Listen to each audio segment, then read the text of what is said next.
Howdy, everybody. Hopefully this is working all right. Just getting things set up with some delightfully nice background music.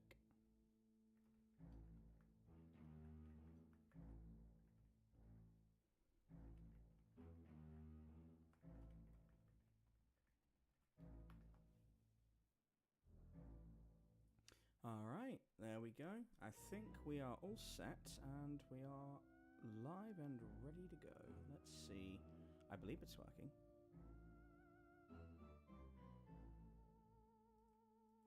Okay, let's see. I think so.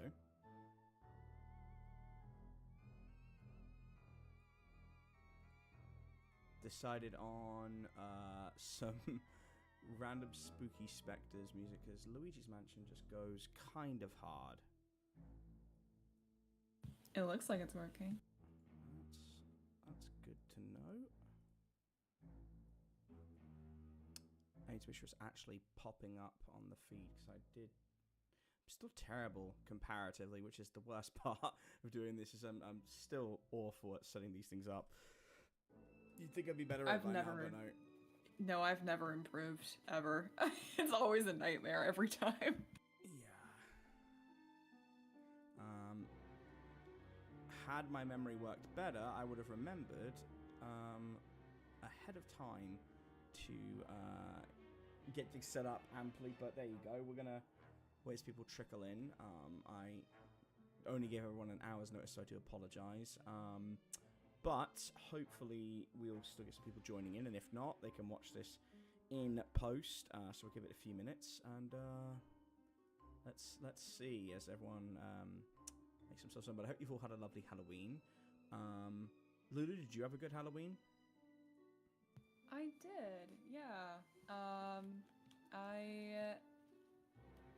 Me and my roommate and my friend, we all have a semi-tradition. We do it like every other year because we can't watch the same movie every year. We'll get tired of it.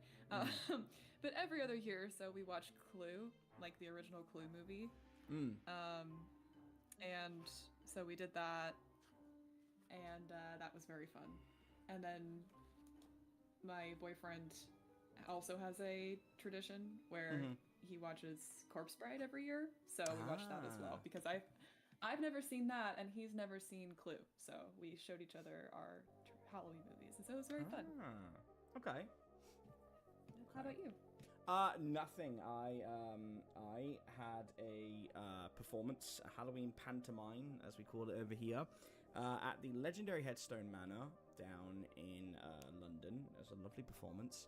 And then by the time I got back, since the day started at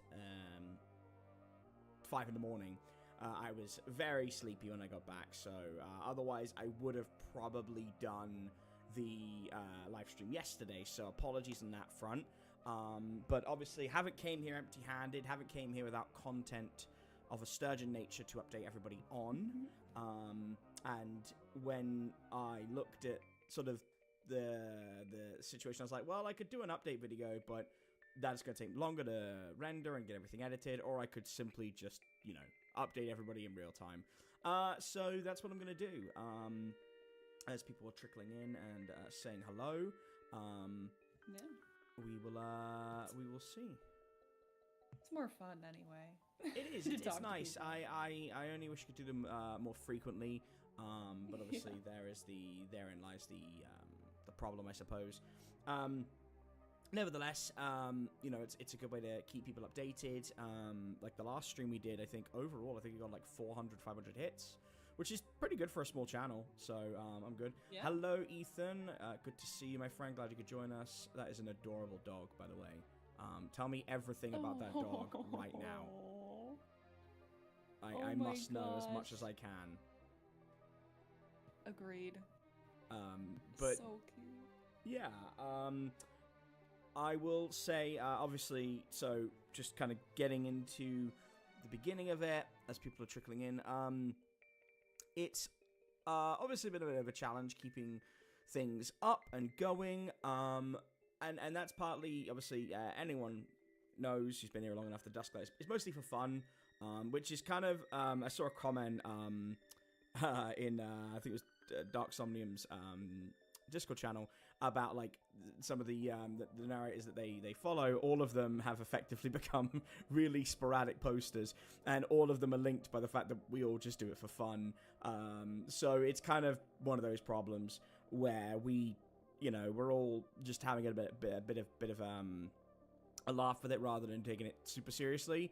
That's my issue, is that Dusklight is sort of my outlet when I have time, but obviously acting and writing and producing for Dark Somnium and things like that, like it means that I can't work on the channel as much as I want to, and obviously I was really bummed out when Tortoises Part 2 didn't do super well, which, it is what it is. Unfortunately, I'm as an artist, as a content creator, when something goes really poorly, like if the content's just not great, it really demotivates me, which is silly, and I got over myself, but it unfortunately does have a little bit of an effect on me.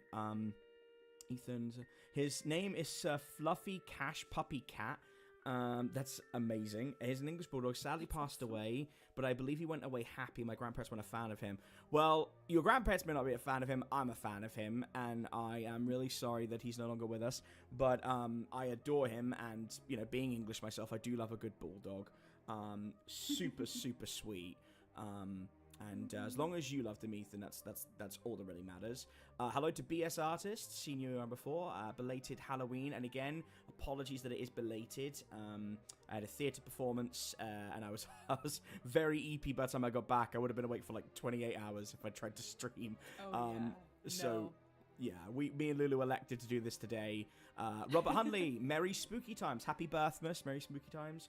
But yes, and Lulu obviously can speak for herself, but with your business ventures, you've been very busy, and obviously playing the role of Elizabeth means, getting the lines and whatnot, and you've just had an awful lot sort of on to make it difficult to get the lines down quickly, which is fair.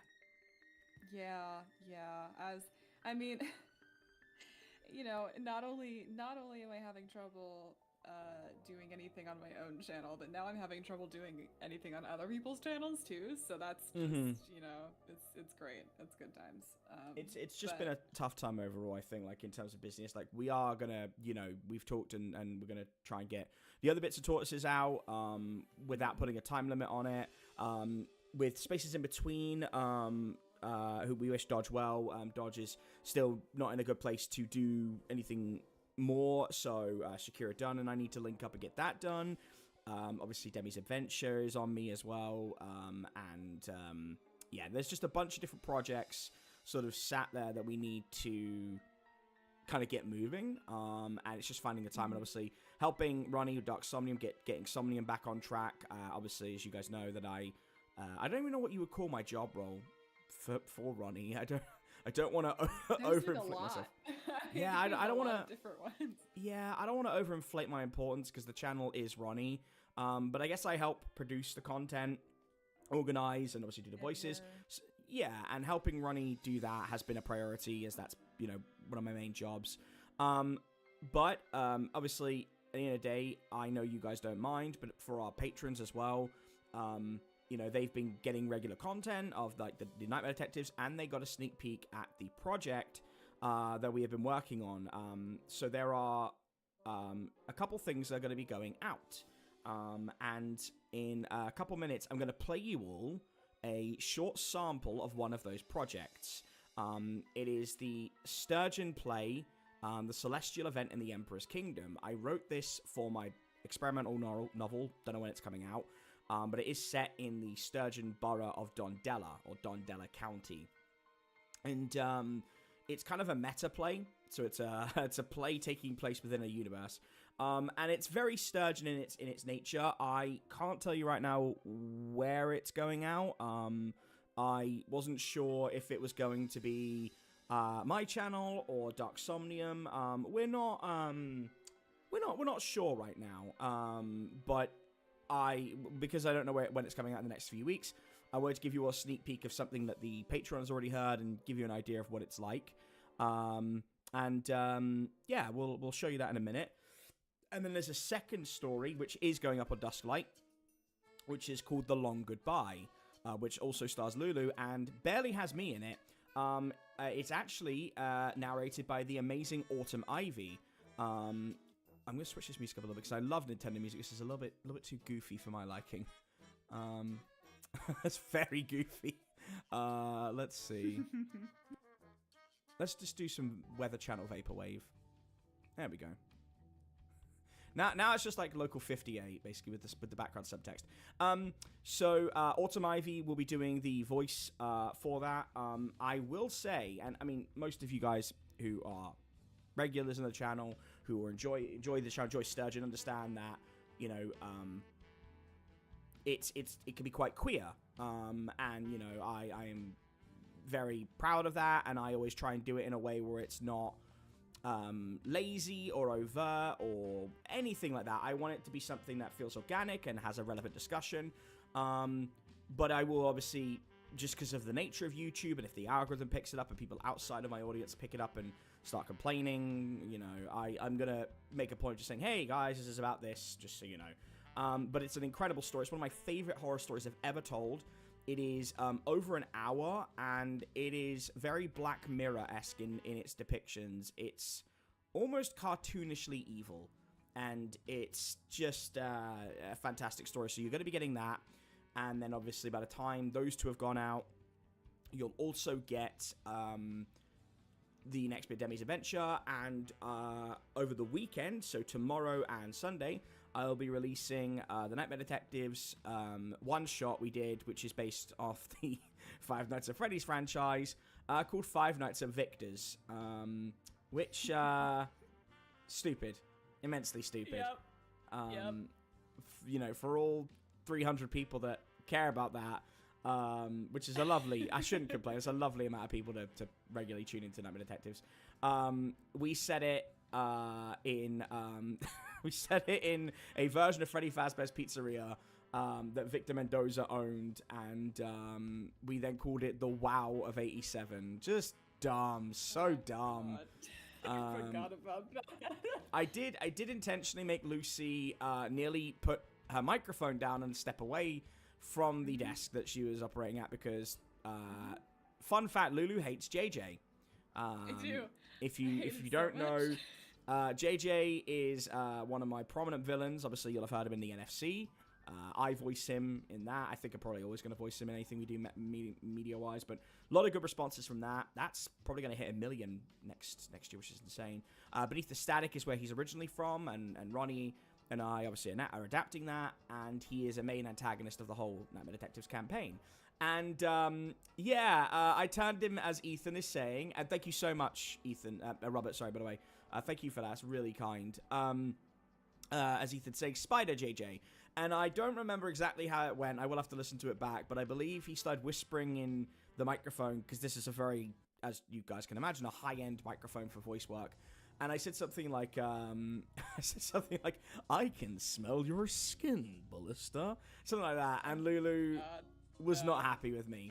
Was very not happy with me. Because the whole character's point was to sit at the desk, and as anyone who's played FNAF will know, you can't turn your head, you can't look around, and so Lulu had to just sit there and take it, and it was great. It was great, and it's just a good little horror piece. So we're gonna try and do that. I am not gonna make a promise, nor is Lulu, but we are gonna try and get some Evelyn. Doing some readings if there's time next week. It just depends on Lucy's schedule. We want to do more shout outs to patrons. Obviously, anyone who knows when they join the Patreon, it is just to support the channel and get a shout out in one form or another. But because of how busy it's been, we haven't been able to keep up with that. So we want to try and do something. And it's going to be interesting. And I am very curious to see how people find it, because it's a horror shitpost, and horror comedy can be very effective. Do you remember anything from that double stream, Lucy? Oh God. You mean aside from the JJ stuff? Yeah, just aside from that, because that was trauma, so... That was trauma, yeah, so of course I remember that. I remember that there were some good moments between Ballista and Babylon in that one. I remember they were teaming up more than usual. There was a lot of wackiness. We are doing, because obviously that campaign ended March, I think it was. We're not actually doing anything right now. We're on a bit of a break. Yeah, Victor probably got knocked out because I think IRL Victor was on gummies and probably couldn't play. That's most likely why we would have knocked him out. Yeah. But we're not playing right now, but we are doing and I'm going to announce this on the Patreon later. We're doing just a fun little comedy-focused, shorter form story, slightly based off of Fallout New Vegas's Sierra Madre, taking elements from The Godfather, and JoJo's Part 5 Venta Aura, or Golden Wind. And it's just meant to be a bit of fun, something short that will have a lot more of a live aspect. I'm actually debating doing it live on YouTube, because it's a smaller cast, a lot more chaos. We will see. I'm gonna sort of see how everyone feels. I know some people are like, understandably just want the narrations, but I also want channel activity, and sometimes it's hard when you're not narrating regularly. So we will see. But we will decide that by next week, because we're due to start in earnest, I think, Wednesday. So I will let you guys know. But I don't think anyone's going to mind if we get 2 live streams a week, showcasing the chaos behind the scenes. That being said, I'm going to show you all a short, maybe 10-minute sample of the first act. And I should let you all know, whether this goes up on my channel or Dark Somnium's channel, the whole play is 2 hours and 40 minutes long. May even be longer than that, maybe a bit shorter, but I believe it's about 2 hours, 40 minutes. So it's one of my bigger projects, and it is a full cast. I want to give a special shout out to Unbound Theatre, which is my theatre I work with and perform with down in Buckinghamshire. They are absolutely fantastic. I will be promoting their work and their page, which you can hear me on some of their projects. I do a lot of Shakespeare work with them. They have a SoundCloud where their work goes up, and I'm, with my platform, just wanting to give, more back to them and do more for them. They have a YouTube channel as well, but they're an absolutely phenomenal local acting group, and they helped bring this to life. So, without further ado, let's do a little listen to the Celestial event over the Emperor's Kingdom, and I really hope you enjoy this.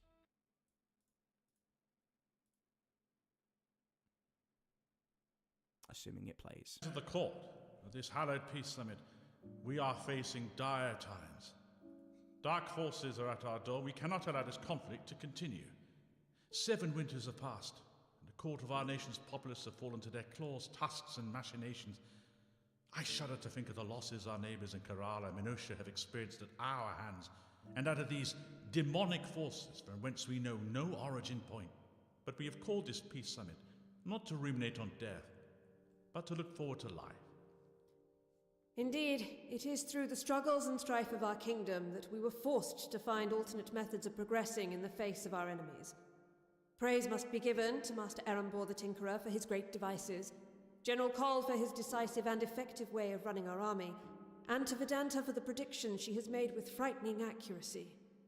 But still, it is not enough.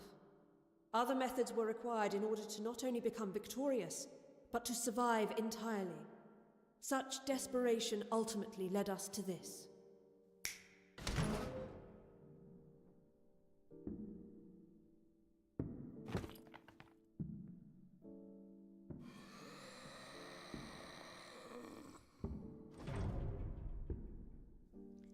Pray tell, your majesties, what are we looking at here? A new weapon? A peace offering? I assume this is something we wish to share with all neighbouring nations in a bid for unilateral peace and a united front against our demonic enemies, no? Or, my dear friend, it is something that can bring utter ruin to the kingdom of Minotia, setting every building ablaze and each of its kin into forced servitude, with nary a single armed soldier storming the first cobblestone street. Maybe it'll be a gift to my humble nation. Put it in the hands of the deft spies that can utilize it appropriately in exchange for perhaps becoming a vassal state of the Empire. You would do well to hold your tongue in the presence of enemies. Even if there is a mutual ceasefire, Eritral, I need only take a few steps, and your slithering tongue will be separated from its cave. And yet, I would not need move at all to inflict greater damage. Perhaps poison is within you that only I have the cure for. Perhaps there is an agent waiting in Minotia to hear from me that, upon failing to do so, will start a coordinated attack on your most vulnerable areas. Oh, I can do so much more with careful planning than you can with a well-trained pair of arms. Enough. You are both visiting dignitaries and will restrain yourselves in the company of fellow nobles and their majesties. If it will ease your consciences, none of us save for the chief advisor, Vedenta, know of what is under that cloth. It has been a well-guarded secret for as long as they have found it. I too am eager to hear of its true purpose. Perhaps something that will aid the Church and our connection to God. It is only through him that we may find the answer to banish these foul demons from our land.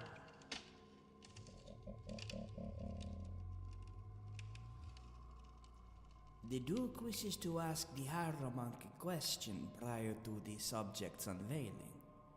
They wish to know how you propose to collaborate with a god that has long since abandoned this realm and left you to fight with his other children.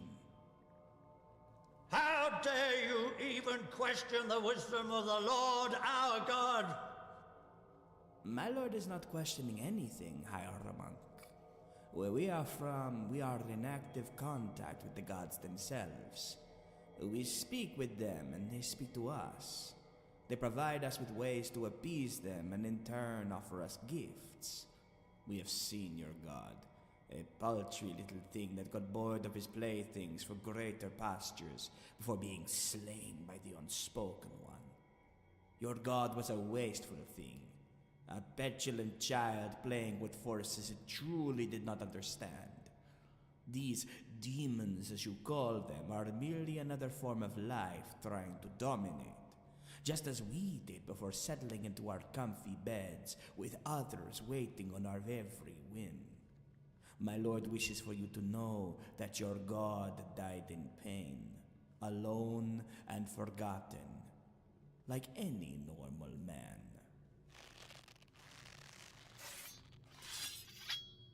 I wish to hear what the rest of the summit has to say in retaliation to such a bold declaration of active alternate gods.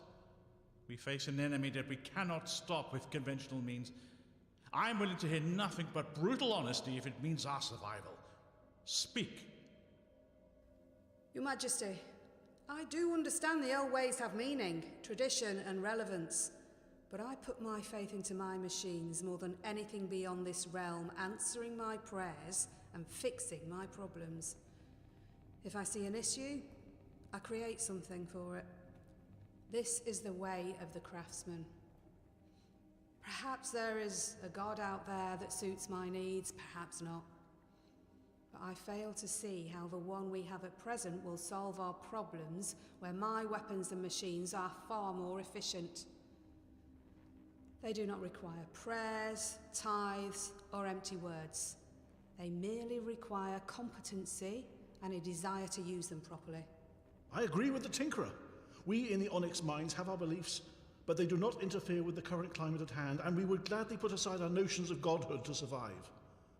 Emperor, Empress, I have long held the belief that there is a force in this universe guiding us to a true purpose. A divine entity that wishes only for us to succeed. A part of me still holds on to that notion, that perhaps the answer lies beyond the pale, and we will not know until our end has met us. However, I have seen the horrors this war has produced, and I struggle to reconcile with any truly good power existing that would not have intervened for our kingdom's sake. I will put my faith in the throne, in the two of you. You cannot be serious. This is blasphemy of the highest order. My lord, my lady, you must not let this go unpunished. There must be recompense. I married the two of you. I watched you ascend to the throne as I did your mother previously, and her sister prior to that. I have watched over 4 generations of this dynasty all pledge themselves to our true God. Madness speaks when sanity is drowned out by its great howls and wails. You must hold fast to your faith. General, what of you and what of our children? You are all either at adulthood or fast approaching it. I wish to hear your counsel. Do not hold back on my account. I wish only for this conflict to end and peace to reign. Many in my position would salivate for such battles, but I'm tired, and my retinue even more so. None of us care for a god or goddess. We only want to rest. Whatever path grants us that is the path we follow, my lady. I approach 19 winters this season, and I've done as instructed since birth. Follow my instincts and allow them to carry me to glory. This nation's god does not, nor has it ever, factored into that, and to pretend otherwise would be disingenuous to our responsibilities as a ruling monarchy. I will not continue this lie. I am in service to Angleron, nobody else. Old, haggard men that debate and squabble like baseless animals over which particular law contradicts one another in their holy books, which ones they will abide by today and which will be abolished tomorrow. Petty conflicts that amount to nothing for these lecherous pigs who will just as quickly frequent a whorehouse as they will burn it down upon discovery of their dirty little secret. I would sooner see every con man pushing his or her brand of lies strung up by their thumbs until they renounce their stupidities than I would support them. The richest in the land are the most pious, the most helpful, the most loving. Nonsense. Utter bloody nonsense. The truth has always been in the stars. Ancient things that hold secrets far beyond any mere man's understanding. No. I have no love for the church. I have only love for that which Vedanta teaches me, and will continue to do so. It is as simple as that. You know my position already, Your Majesties. Very well. Then I wish for you all to see what we have discovered with the assistance of the Duke of Harper's Wake and the Envoy to the Stars. An artifact from an age long since past that within it holds the ability to cure our realm of its sickness, bring our own force to the demonic enemy, and find our true peace. I am told there are several of these strewn throughout the continent and beyond. One that allows for painted worlds hosting all manner of realities and creatures, possibly binding them. Another to strip the flesh from its owner and birth something new if their heart is pure. I admit I am unsure what ours holds, but our magnificent Vedanta and Erembor shall work tirelessly to unlock its secrets so our army can be victorious. I present to you the attire of the Nameless.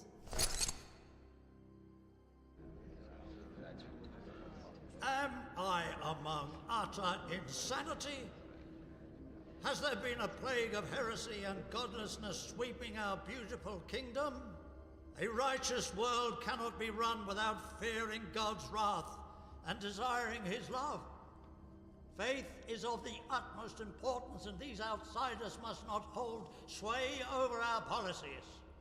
Haramonk, you have served our kingdom for 4 generations, and in that time I have watched our borders grow smaller, our crops wither, our babies die in record numbers, and demons appear at our doorstep. Are you to tell me this is divine? This is righteous?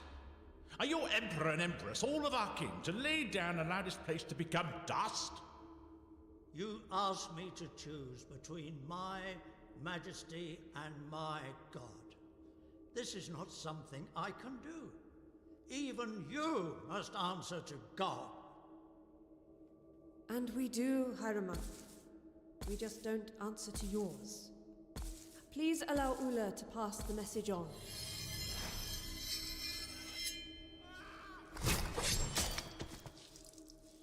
We wish to thank our friends from Harvest Way for helping us understand the true path to victory.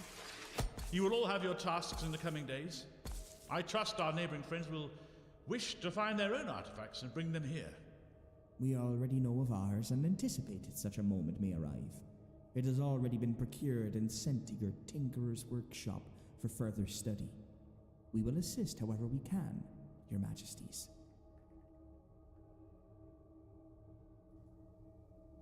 As have we. I sent Minosha's priceless treasure to your chief advisor's chambers ahead of time. We will also stay to provide assistance. If there is nothing more, Your Majesties, I will take Prince Fallon for their lessons now. We will experiment on the artifact in the interim. As will I, Your Majesties. I will confer with Master McHale on my findings. Good. The Onyx Mines have their own methods for these things and will be happy to help. I will be in the upper floors with our sibling, should you need me.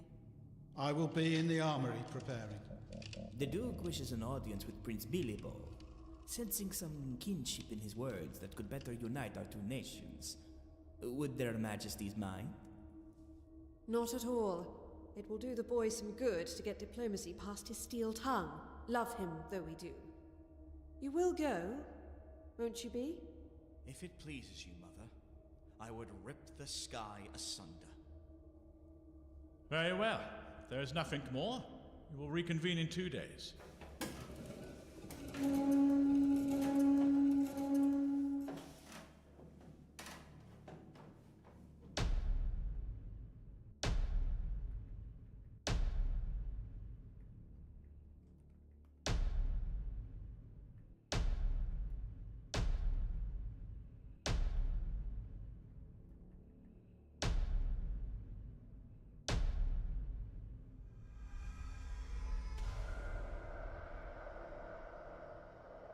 The sky will split open and reveal us to them and them to us. As we gaze into the unknowing, unceasing schism of the cosmos, we see what lurks in its depths. As the unseen one plans the undesired acts and the unacknowledged reneges. Ruin will befall the creators and their kin. This land will crumble to dust if there sits a defiler on its throne. See how the very heavens give way to its horror.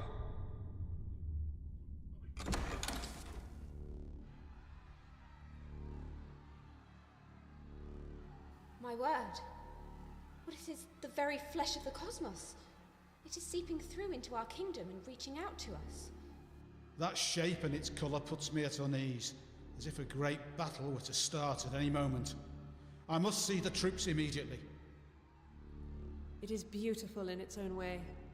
I can hear something on the wind, but it is far too soft to grasp. I want you to look into this, Vedanta. Give it your full attention. Erembor and Master McHale can handle the artifacts in your stead. Your daughter is a remarkable individual.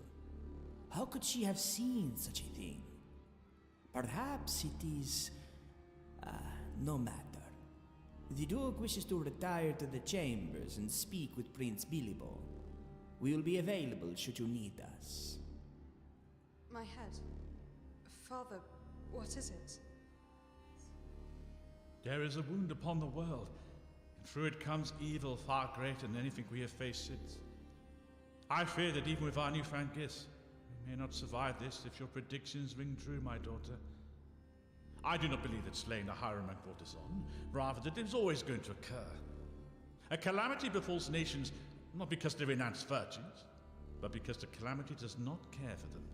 It strikes because it is destined to do so. It is in its nature. Perhaps what is beyond that veil, that strange and ugly shape, host beings of such ancient and ferocious gait and power that they are no different to a calamity.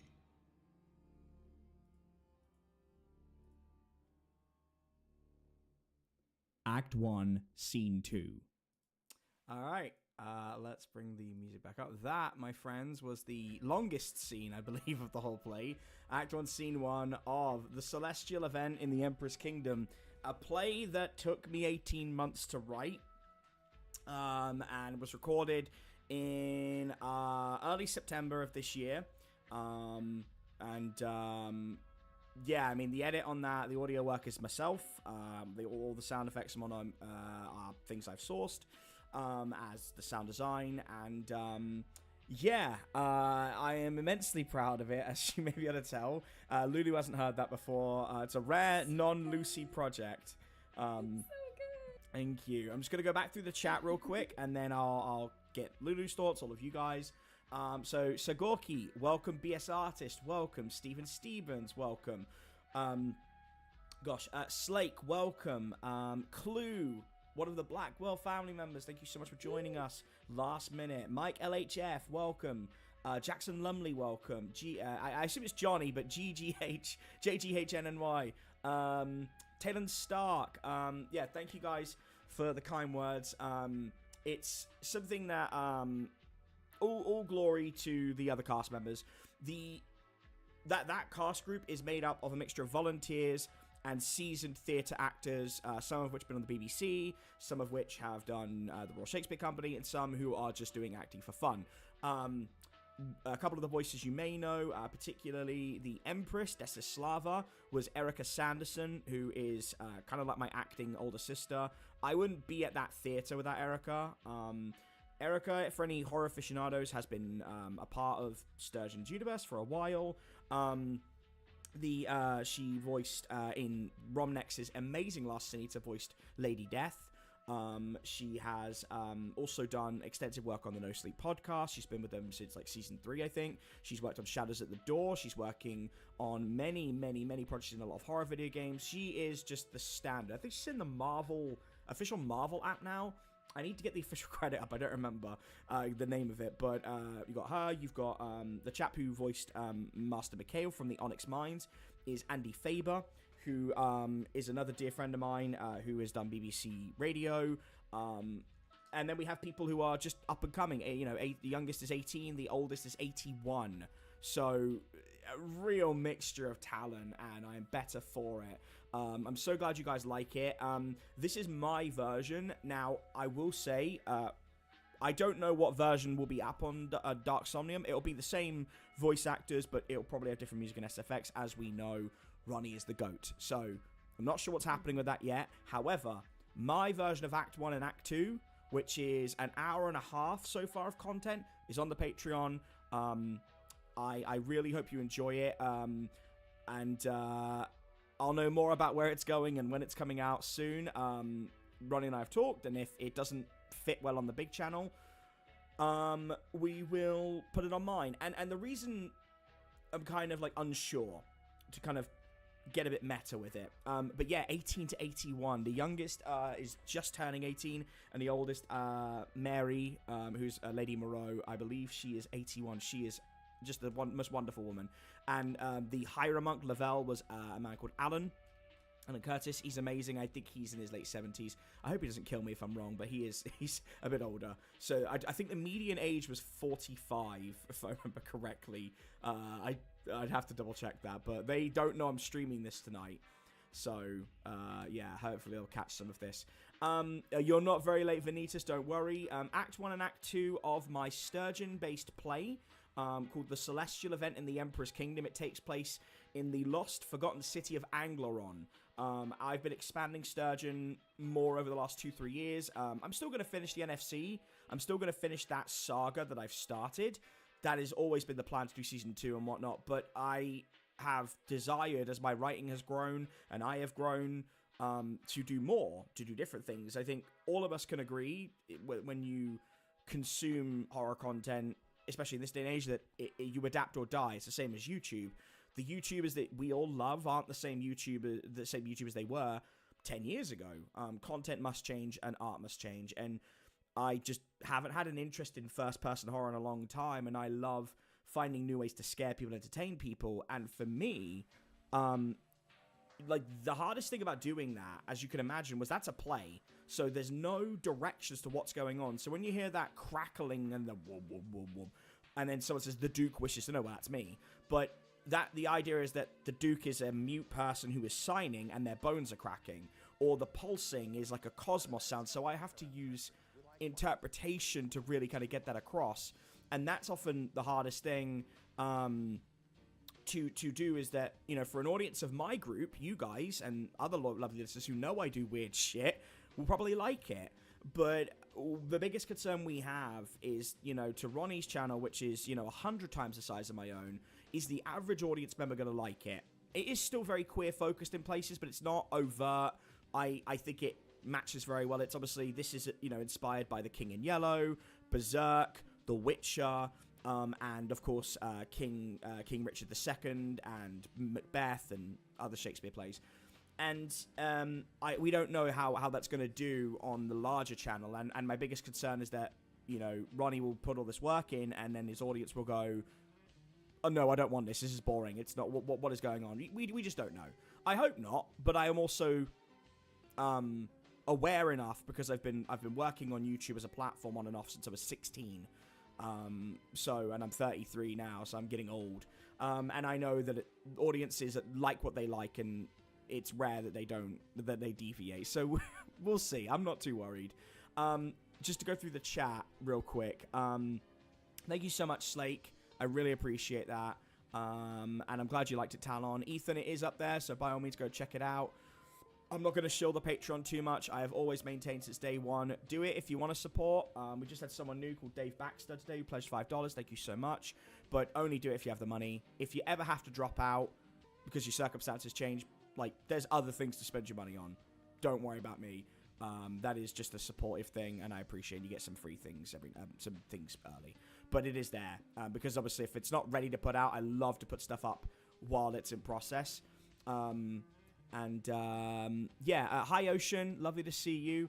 Ethan, NFC 6.5 hours. It is the longest project I have ever worked on to date. And yes, I wrote NFC, Robert. There is a playlist. It is in order. It starts with The Last Sin Eater, then The Spaces in Between, then Tortoises and Tarots.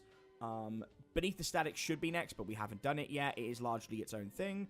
And then NFC Season 1. That's all of Season 1. Ronnie and I are committed to doing Season 2 and then Season 3. Season 3 will just be one long feature-length thing. At this stage, there's no point in doing like a whole drawn-out set of series. I kind of look at some of the stuff I'm doing as like the new seasons anyway, like this play. It's part of a book, so yeah. Thank you so much, Ethan. I don't know about that. I think I know what I'm doing, and that's about it. And I'm a yapper. But I hope it will do well on the channel. Ocean, the fact that people are re-listening to Nightmare Detectives is insane. On that note, because I didn't want this to be too Nightmare Detective heavy, because I am always conscious that most people come here for the overall Sturgeon stories. But as of Monday, assuming I don't get the new exclusive story out Monday, I might put that to Tuesday. I'm not sure, but the Patreon will know this. They have got up to the very second to last set of episodes now. There's technically there's 72 sessions. They're all done. They've all been edited, and they've been going up early. But I am going to be more consistent in the sense that all I've been doing is avoiding just putting only those up, because I really didn't want the channel's audience to go, oh my god, this is now a D&D tabletop thing. I didn't want that. But I do want some more consistency. So I'm going to find a day. I was thinking Monday because it's Monster of the Week Mondays, but I don't know. But one day a week, they're just going to go up. Sometimes it'll be twice a week. So this weekend, for example, it's Nightmare Detectives, it's the Dream Team, excuse me. How could I forget? The Dream Team with Five Nights at Victor's, which is a 2-part, hour-and-a-half each long shitpost in Five Nights at Freddy's. It takes place in between a couple of the later arcs. It's the right time to put it up, and it shouldn't spoil anything too much. That wasn't my only worry, was it doesn't spoil too much, I don't think, Lulu, does it? I don't think so, no. Okay. Well, let's hope not. But yeah, that'll go up, and then, from there every week. And also, I'm going to start trying to do maybe a weekly stream. Like, how do you... Excuse me, I'm very burpy. Let me ask you guys this, because Lulu can't join all of these, obviously, but how would you guys feel about, like, just a stream just hanging out and chatting about Sturgeon content and just giving writing advice and stuff like that once a week, in addition to potentially, and this is the hardest thing, is, like, potentially doing a live stream of us doing, you know, a new one-shot,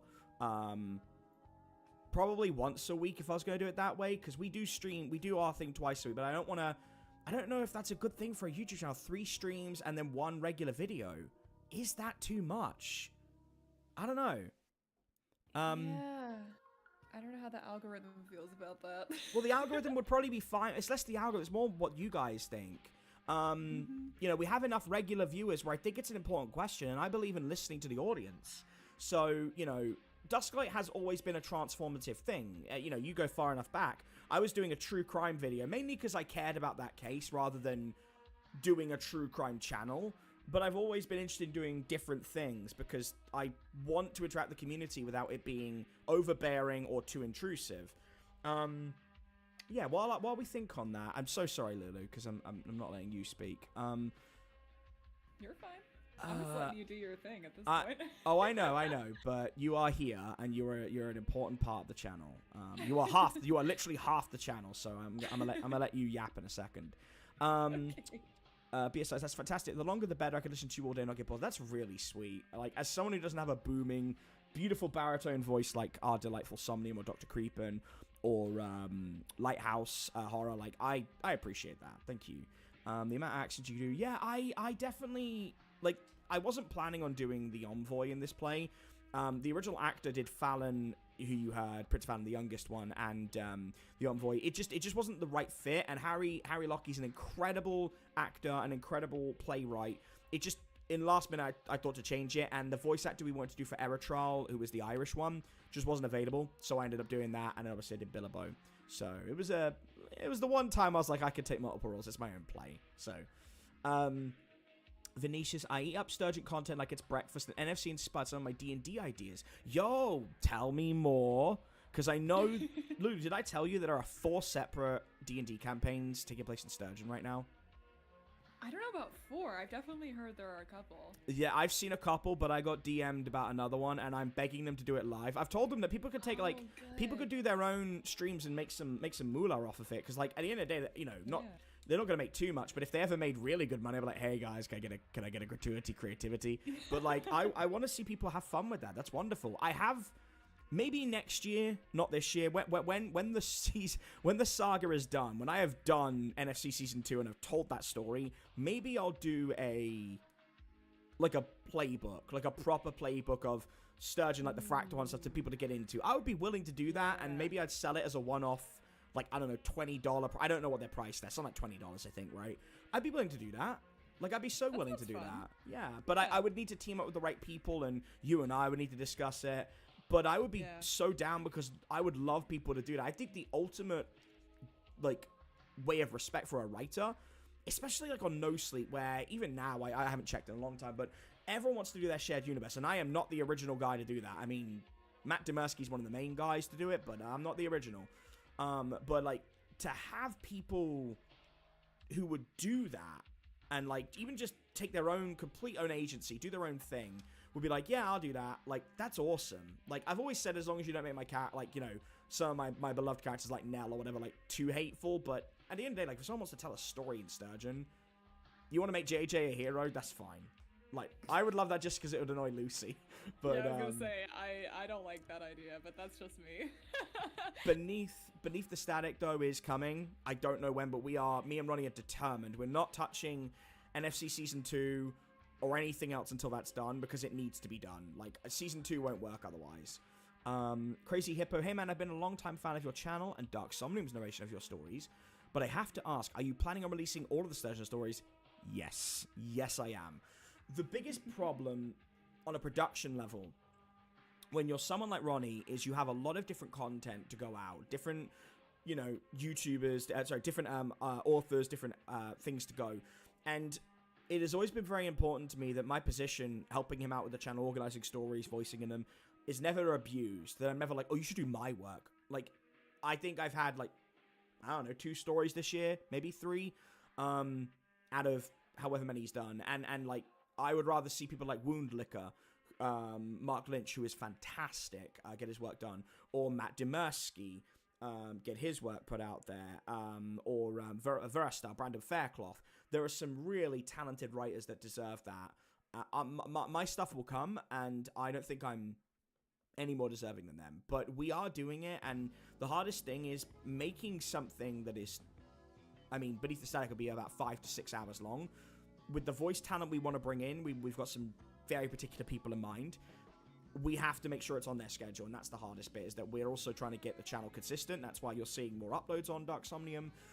We're just pushing things out, and hence the play. That's more Sturgeon content, but it's completely never read before, never seen before Sturgeon content. So I'm taking a risk, because that is my book. Because I'm the kind of crazy motherfucker who basically is doing this House of Leaves style book and said, you know what's really good for the average reader? Putting a 5-act play in the middle of a 400-page book. That's such a good idea, guys. Everyone's gonna love that. Meanwhile, like, it's what we call wanky. It's the wankiest self-masturbatory thing, but I have to do it. I am so committed to this. Like, this book it's got a choose your own adventure book in it. It's got, first person, second person, third person. It has a video game style Disco Elysium-esque narration section. The only thing I haven't done that House of Leaves is, I haven't made it impossible to read where you have to get up in a mirror or use a black light. But I am really pushing this to its limits. Because I kind of have to. I don't know a better way to tell everybody. It's something that has to be done. And this play is sort of the one, we've put out, on Dark Somnium, if you're interested, we put out the first 3 chapters. The Graves We Dig, which was a 1-part, and then the 2-parter, In the Distant Travels and the Wounds of Golgotha. That's chapters 1, 2, and 3. Lulu did a exemplary job. Might be the best role she's ever done, if I'm biased, playing Lucinda. And again, Ronnie took a chance, because it's all call logs. So it was done like a true crime thing. So there's almost no narration from Ronnie, and I love that story. Lulu, you killed that. You fucking killed that. It's such a good story. It's great. Catching back, I love the idea. Glad getting it all done. Can't wait to hear the end. Of course, more Sturgeon stories. Yeah, the ending of NFC Season 2 is important to me, because, like, everyone's been waiting now for years. I have to tell that right. I've always had the ending in mind. I always knew what it was going to be, but I have so many other projects pulling at me that, honestly, motivation hasn't been there. The book has been a thing. I do want to do it, but I also know that even if I wrote it now, where am I posting it? Like, I could put it on my website, but that's it. And I'm not gonna do it on Dusklight. It's not big enough for it, so it's got to be Ronnie. And I think my excuse, as bad as it is, has been, if I'm still waiting a little bit to get it done, I might as well just hold off. And then you hold off longer, and you hold off longer, and suddenly it's been 3 fucking years. Which I'm sorry about, because I know that hungrier writers, past and present, on No Sleep would have, if they had my audience of people like you guys, or the larger one on Dark Somnium, they would have done it by now. Unfortunately, yeah, I will get it done, like, I promise you. Hi, Dirty Uncle Sal. What a name. What a name. Dirty Uncle Sal. Just letting that sink in for a second. Lulu, do you have a Dirty Uncle Sal? I can thankfully say I do not, no. Unfortunately, it reminds me of NFC's main character, Sal Sabota. He's not an uncle, and he's not that dirty. But I still like it. Yeah. I like it. Clue, thank you so much. Range is my thing. Like, I don't have the baritone-ness, the deepness, but I have range. D&D and Sturgeon is sort of what I want to do, but I want to have it where everything's set out. So again, like, if I give a book out, it already has the resources, the towns, the areas, because what I haven't told you guys, with the Gunkersons, we expanded all of Sturgeon, so we have all these stores where there's 20 different places they can go to, of different areas with different people, so it's just putting that all into one single hodgepodge and putting it out there, so people who haven't listened to me can still do it. That's kind of the main thing is, I'm not worried about people listening to me, they could just enjoy it, that way. JJ's Child's not a bad idea. I'll keep that in mind. Why would you give him ideas about JJ? So good. Thank you, Ethan. Maybe I'll call him. Maybe we'll call him EJJ, Ethan JJ, EJJJ, Ethan JJ Jr. Oh, good. Great name. It's a great name. Talon, where can I buy your books? They're on Amazon, my friend. I did remove Beneath the Static. The cover needs changing. I need to take out a blurb for legal reasons. Nothing on me.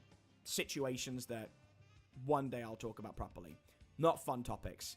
But yeah, they're on there, so you can get Lost Sin Eater, Spaces in Between, which has Tortoises and Tarots, and of course the NFC, which came out. By the way, if you got your book, which I hope you did, because I haven't heard anything otherwise, please take a picture with it. Doesn't have to be one with your face. Could just be you holding up the book.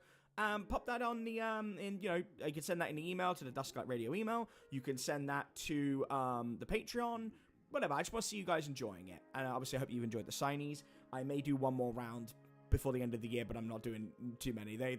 I got so many stresses from that. It was not fun. Any of you who live in Ireland, I can't actually send anything to you because the Irish border sucks. They keep sending them back, even when they know it's a book. I don't know what to tell you. Hate that. I had easier time getting things to Australia. It was wild. That's another story. Oh, sorry. Hold on 1 second. Mike, dude, thank you so much. $20. Dude, you didn't have to do that. Thank you so much, man. That's really kind of you. Thank you. Really appreciate that. Thank you so much. Let me go back up the chat. Slake, Mr. Dusklight, I don't know if you heard of this narrator, Horror on the Rocks. I have heard of Horror on the Rocks. Someone recommended him to me before, and I like the idea. I thought it was really cool. But his content so far has been quite impressive. It would be crazy if you had a collab with him. I live in my own bubble. So I don't, like, if it's not someone from the community that, Rodney has cultivated, I don't know them. Horror on the Rock. Hold on. Let me load him up. Okay, 24,000 subs. I know this guy because I think I heard something of his. I'll drop him an email. We'll hit him up and see what we can do. I would love to have him on the channel. That's another story I've got to get to. I haven't had as much time to listen to stories as late because I haven't worked as much, because I've not worked as much as soon as running a queue. I appreciate that, Ocean. Again, it's the biggest thing of, like, why I want to stream more. I want to have a little bit more contact with you guys while I'm not able to make videos, because people seem to enjoy the streams. They are lively, and we get to go through Sturgeon questions and just hang out. I just want to have that kind of connection, with you guys. So maybe we'll start doing that. I think that might be, but the main thing I was worried about was if I do a post stream, once a week where we discuss writing, or maybe if I do them once every, 2 weeks when a video of mine goes up or something. And then in addition to that, on Mondays and Wednesdays, you've got the live streams for the shitpost stories. I just didn't want that to be too much versus doing regular videos, because it may be that I only do one story a week or every 2 weeks. And I just was worried about that, that's all. I also may do what Let's Read does. And I thought about this, of would you guys prefer, out of that one stream a week, which is just me, maybe half of it, if I did like a 3-hour stream, half of it is me reading the story, no sound effects, whatever, recording it, reading it, that's what he does, and then you get the edited SFX version the following week. That might be another way of doing it, and maybe we do something like that. That would be a great way of keeping me focused. Because like, shit, it's 6 p.m. Eastern time. I gotta do that. Yeah. That might be like what we do. A live recording thing. Yeah, kind of the way that like Let's Read does it. Yeah. But yeah, that might be something to consider. So let me quickly go back. Sorry guys, I'm just catching up on this, and then I'm gonna let Lulu talk for a minute because my voice is going. Thank you for your clarification, Crazy Hippo, on how you are releasing your Sturgeon content, and I 100% agree with you. I would so much rather it be done the right way and come out amazing than a rushed pile. Absolutely. Quality over quantity. Now, if my channel just wanted me for regular narrations, then I would do more of them. But you guys have made it very clear that you only really want stuff that is Sturgeon analogous, so Sturgeon adjacent. So I'm trying to, play into that. It just may be that I become like an essay channel where I only upload once every month or two, but they are of high quality. It's just that doesn't lend itself well to the narration space, because narration spaces, it is twice a week, 3 times a week, and I don't have the time to do that, no matter how much I try. And we've been figuring this out in every stream for like 3 consecutive streams now. So yeah, my biggest problem with ADHD and everything is I need to have something to focus on. So even if I can't have a story ready, I got to come on, I got to read something. So even if I, that might be how I do it. Just to catch up with the messages. Vinicius, one of my players made their character a reincarnation right as I listened to NFC, and I decided to pull you from your theme of one forgets, the other regrets with them. Yo, thank you so much. That was, I don't even know if that was an original idea, but it was just the original concept I came up with when 5 years ago, my gosh, 5 years ago, I was sat in my apartment, I just left teaching, and I had an offer on the table from a producer, so I was like, I'm gonna go full-time, despite having no original IPs outside of the expressionist at the time. And then I wrote the bar series just because I wanted to, I was obsessed with the Adventure Zone from the McElroys. Still am, still love it. That's where me and Lulu bonded. Yeah. That was 5 years ago. You and I have been friends for 5 years. That's insane. That's crazy. I know. And then I wrote the bar series, and it did well by no sleep numbers. Ronnie got in touch, and yeah, like that's where we came from for that. Wow, that question from Space Gamer just came up as I'm explaining this. That's crazy, dog. Yo, that's fucking crazy. It's really difficult to create a new story that is accidentally being similar to your other already existing stories.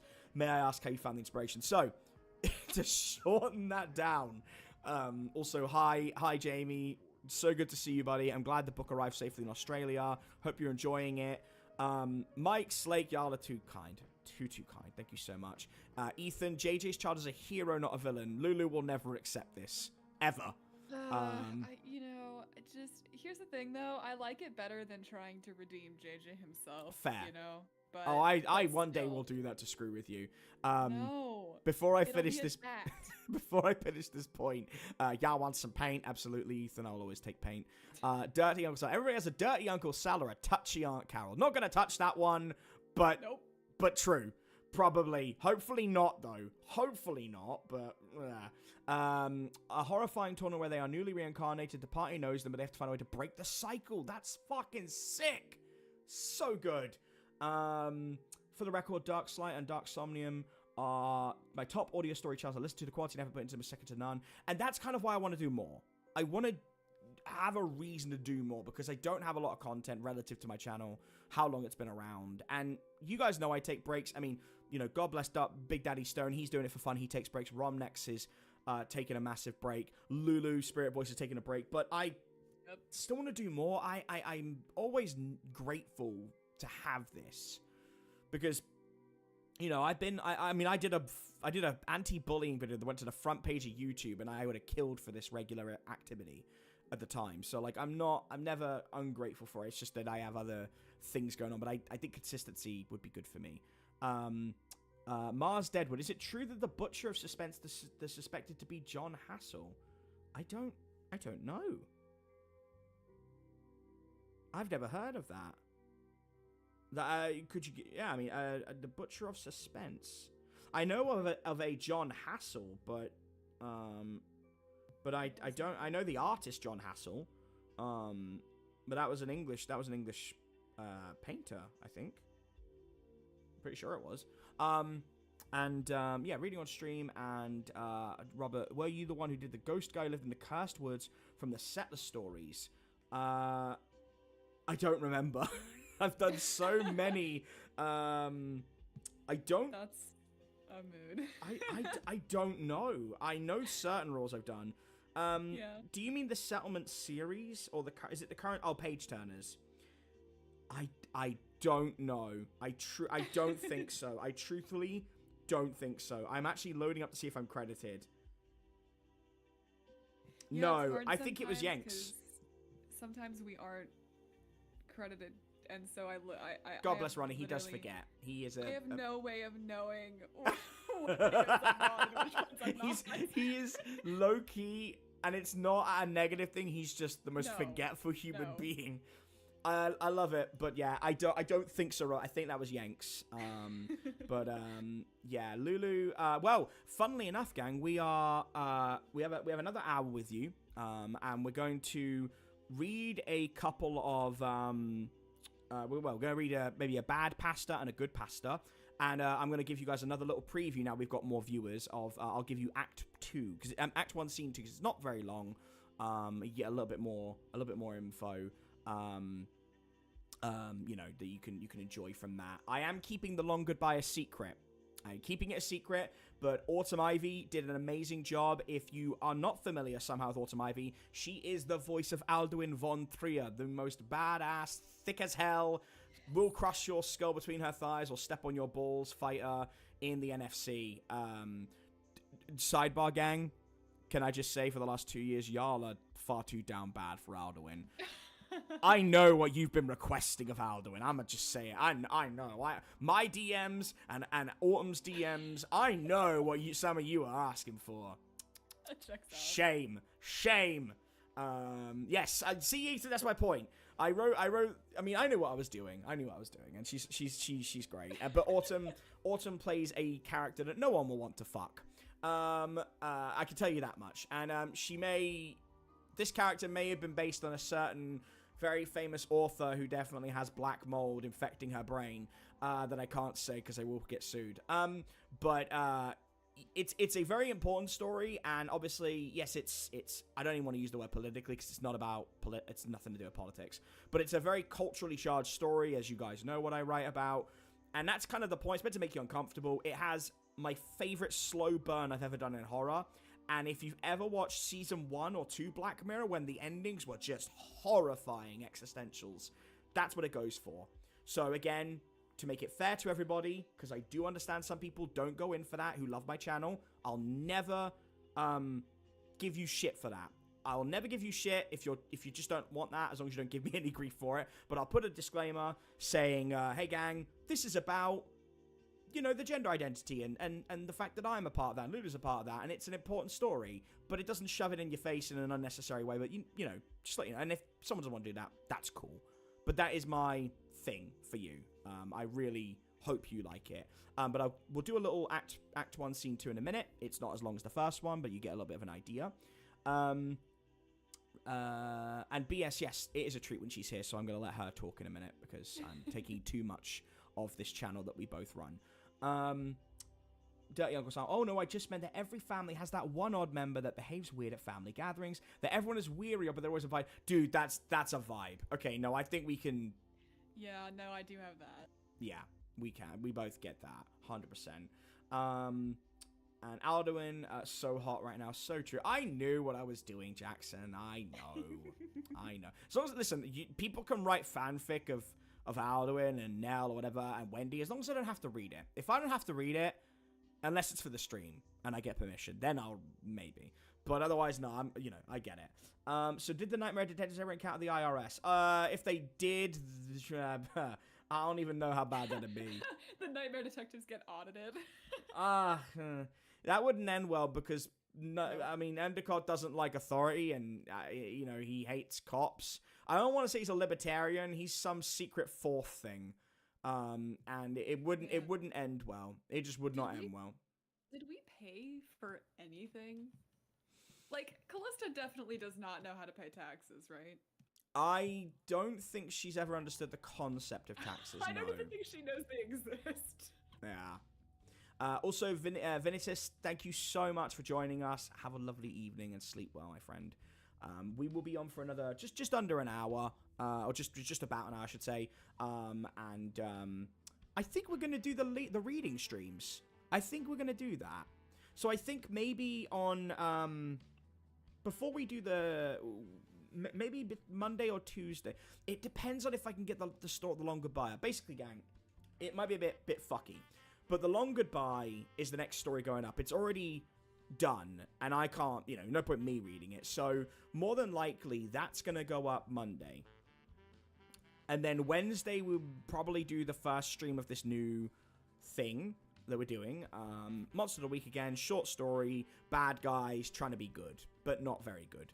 And then maybe Friday. Maybe Friday I would do a reading. It wouldn't be every week because as you guys know, I'm a wrestling commentator, I'm a wrestler, so I do travel a lot. And like a couple Fridays from now, I am off to Norway, so won't be able to do that. If they live stream it, I will definitely let you guys know so you can hear me, but I don't know. I've got a Japan tour later in the year, so it will just depend on a couple things, but I'll do my best.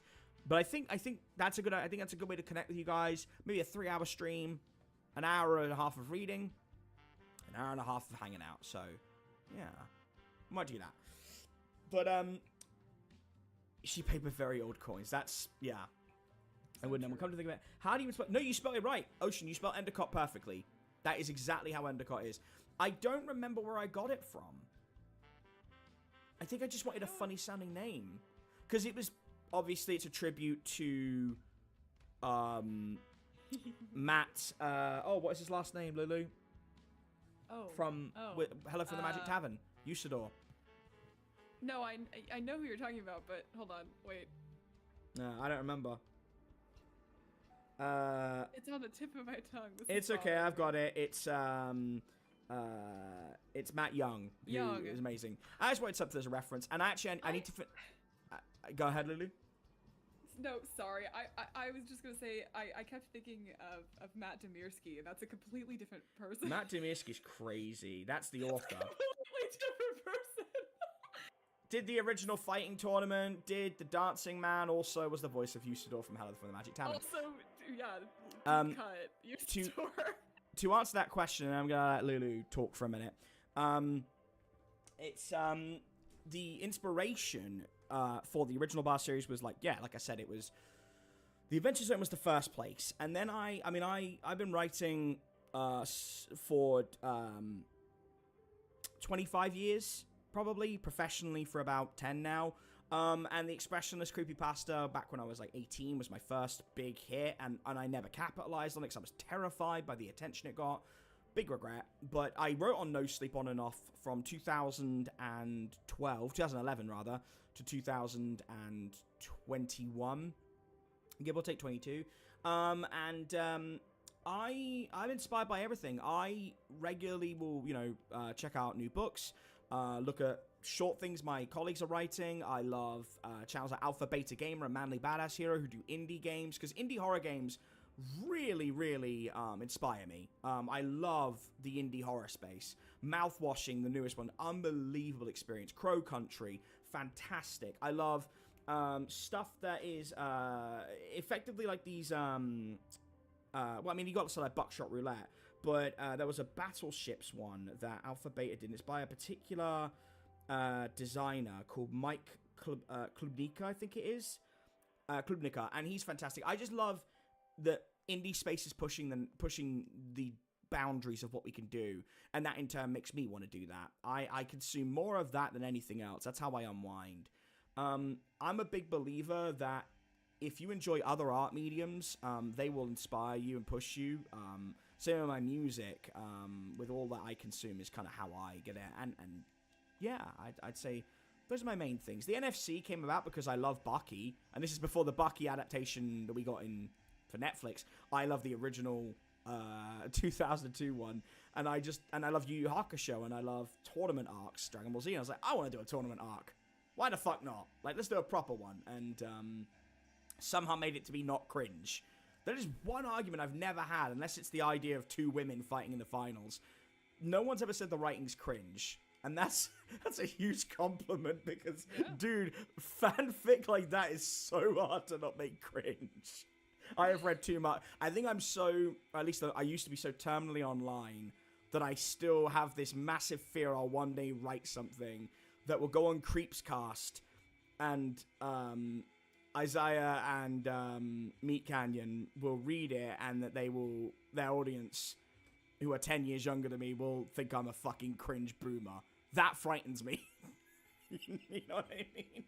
Yeah, that's fair. I mean, if they don't like something, that's fine. I just don't want it to be cringe. Please, guys, I'm cool. I promise. There's a difference. There's definitely a difference, I think.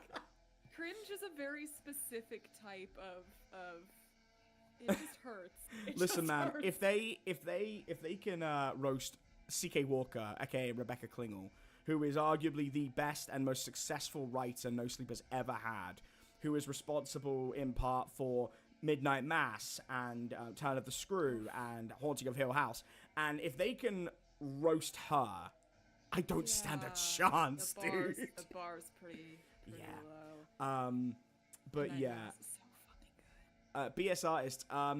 I am. So I should clarify, just to make sure you get the wrong impression. So I am retraining. I did some basic wrestling and managing years ago. Was never able to fully commit to it and got hurt. And never had a proper match or whatever. Now I am actively kind of going back to training.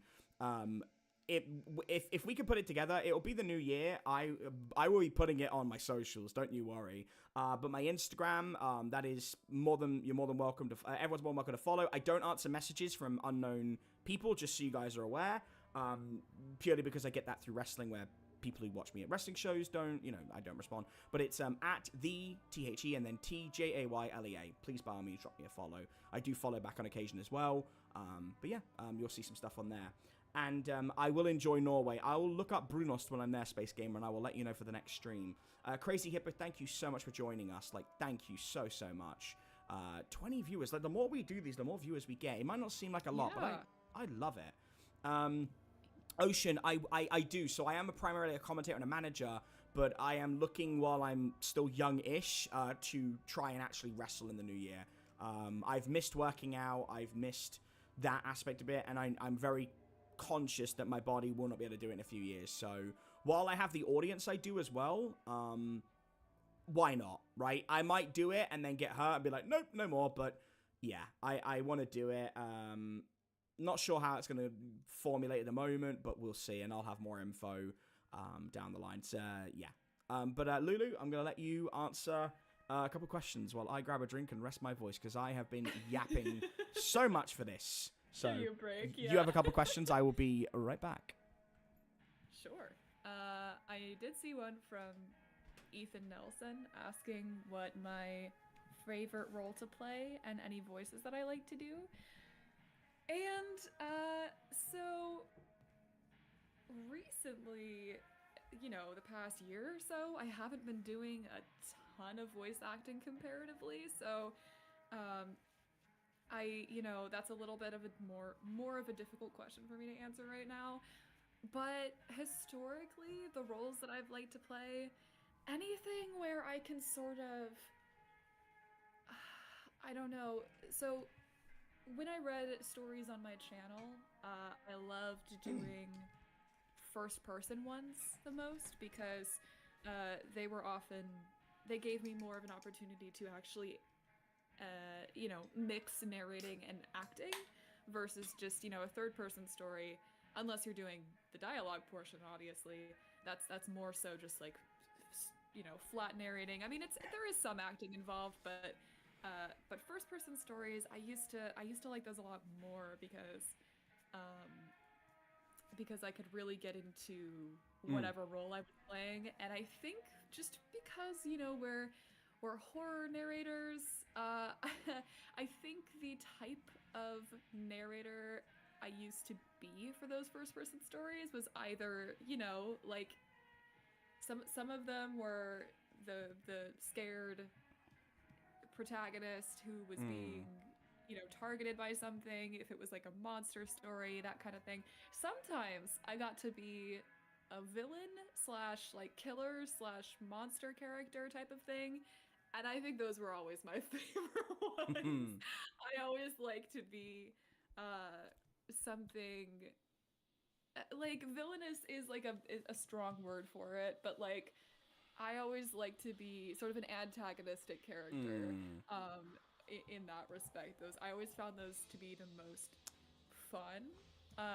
Lulu, do you remember Victoria Mendoza? I do remember Victoria. Gang, I have worked with this incredible person on well over 200 stories and productions over the last 5 years.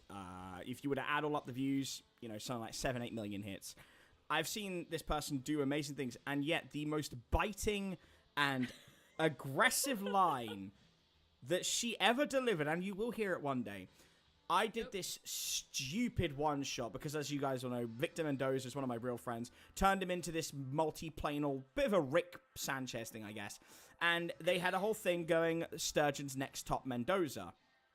And Lulu was playing the only female Mendoza, Victoria, prom queen Mendoza.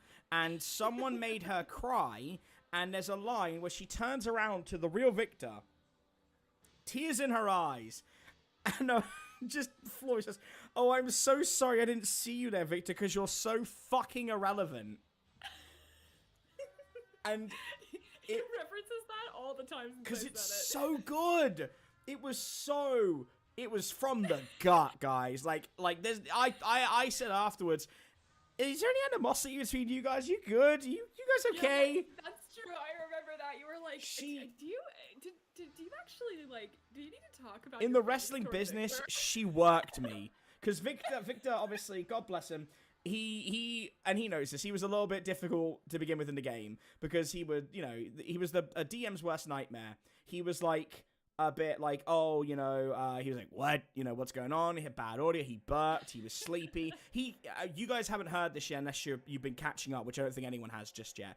When he came back, because he took a break, when he came back, he was just incredible. Like, I mean, he's one of my best friends. He just was not aware of how important it was. But Lulu was working through some shit, man.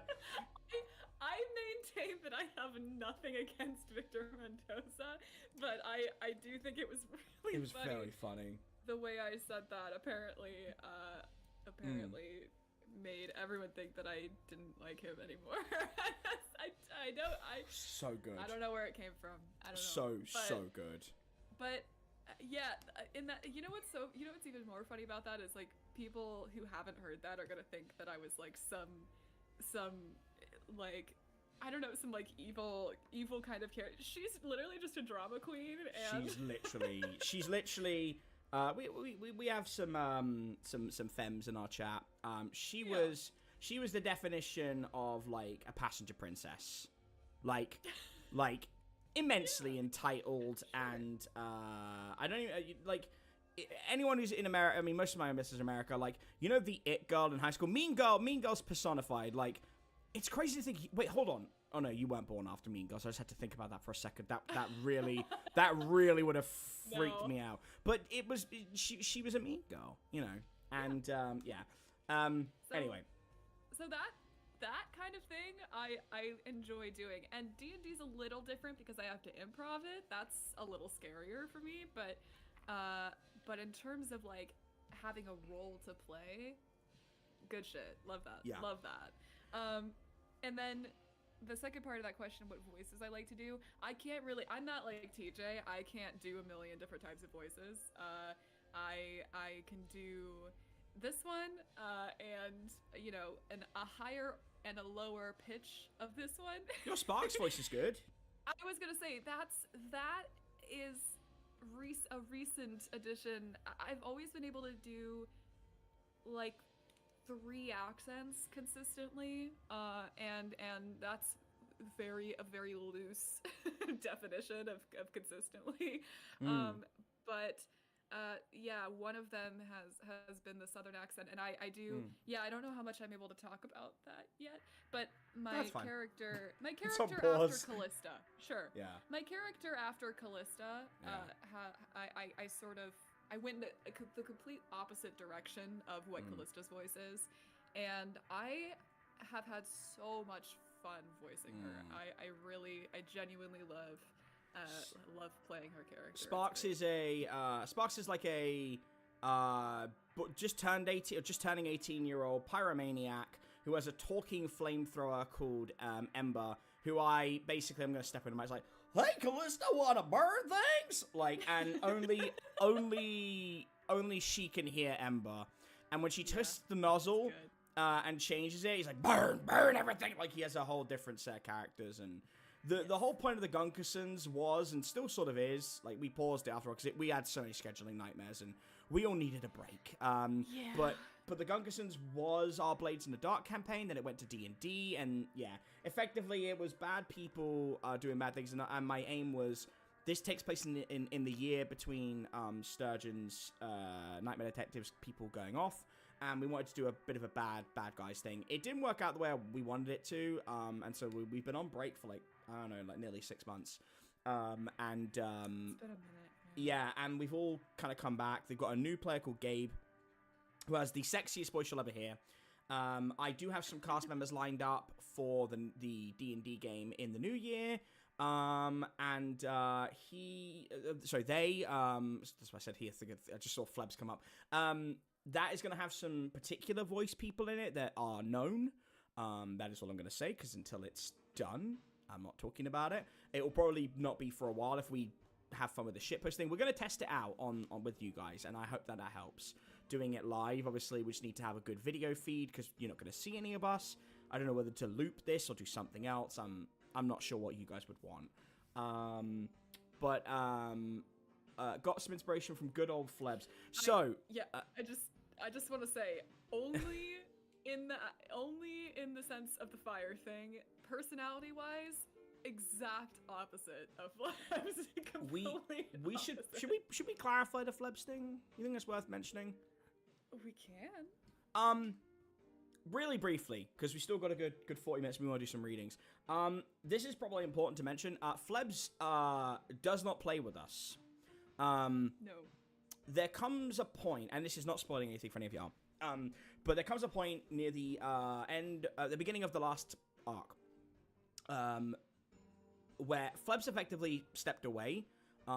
We had disagreements. I'm gonna be kind of, mindful. Like, it's not big drama or whatever, and frankly, like, there's no point to explaining it. But we had some fundamental disagreements, and obviously there was a disconnect. Even more than Victor, I think any of you who have heard enough of it are probably aware that there was a very clear disconnect between Flebs and the gameplay, and it just kind of came to a head, and he really just was not interested in playing that much. So he doesn't play with us anymore, unfortunately. We don't have any ill will about him. I hope he's doing well.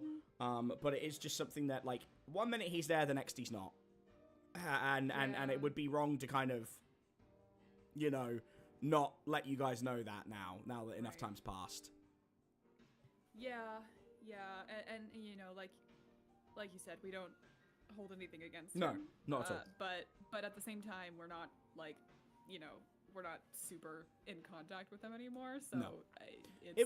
It's what happens sometimes. Sometimes you play with people, you learn about them, and they have different sort of values or different viewpoints on things. Some of those are bridges you can cross, and some aren't. And that's kind of all that really needs to be said. Like, don't need to go any further than that. This isn't. I don't really know any much about it. I despise DramaTube and all that shit, and I'm not going to do that to an ordinary human being who's just living his life. But yeah, he's just, for you guys who are invested in it, it's just worth you knowing. I think it's going to be a disclaimer at the beginning of, like, an upcoming episode anyway that comes close to it. But yeah, just we talked about it, and we said that, we all agreed, the right way to, bring it out. So, but we gave it a good ending, I think. And it was stayed faithful to the character. Like, it wasn't Flebs has gone back to his home planet. No. We told that story properly. You know what I'm saying? Yes. Out of respect for the work that he put in the character. And that was it. And I was really happy with how we handled it. And yeah, that was kind of just it. Victor took a break at that point, and then he came back, and he was significantly more motivated. So yeah, you're not far off, Ethan. I won't spoil it, but you pretty much are in line with what I wanted as a DM and what we were all thinking, and we went down a similar path to that. You know what I mean? Yeah, but yeah. So we have some elements of him and his story in the campaign, but both in the current one and in the next one. But he isn't. Yeah. He isn't actually. It's called the Gunkersons. The next the mini campaign we did. I don't know when we're returning to it. We will at some point. But it's called the Gunkersons. We will. It's very fun. So I want we definitely have to come back to it. But I think the one we're doing this new one will be good for you guys, because I really think, even though this is a horror channel, I feel that doing a shitpost or mostly shitpost campaign would be good for you guys, because it'll allow a little bit more chaos. I am gonna play around with the idea of having some either first names or last names from people who are regular listeners or Patreon subscribers, something like that, and put them in the game just as some NPCs. Just so you guys have a little bit more agency and then you're a bit a part of it. And then, you know, you can enjoy that. Although probably won't be active in the chat until like the midpoint break or whatever. And these are 3-hour sessions normally, so it's a pretty long stream. It'll probably be about like probably about 7 p.m. I'm thinking. You think, Ludu? Yeah, I think so. Yeah, that's so usually about the time we do things. It's an hour behind so my clocks of good old British daylight savings. So for the next 2-3 months, we're out of sync with each other. But we normally start midnight my time, so an hour prior to this. So I believe that's still 7 p.m. Eastern, right? Is that right? Am I wrong? I felt like I think daylight savings for us is in 2 days. Oh, then we'll be back. Then we're back on the schedule anyway. I think Sunday. I think Sunday is when we'll be back. Ignore me then. Okay, this time on a Monday and a Wednesday would be when we would do it.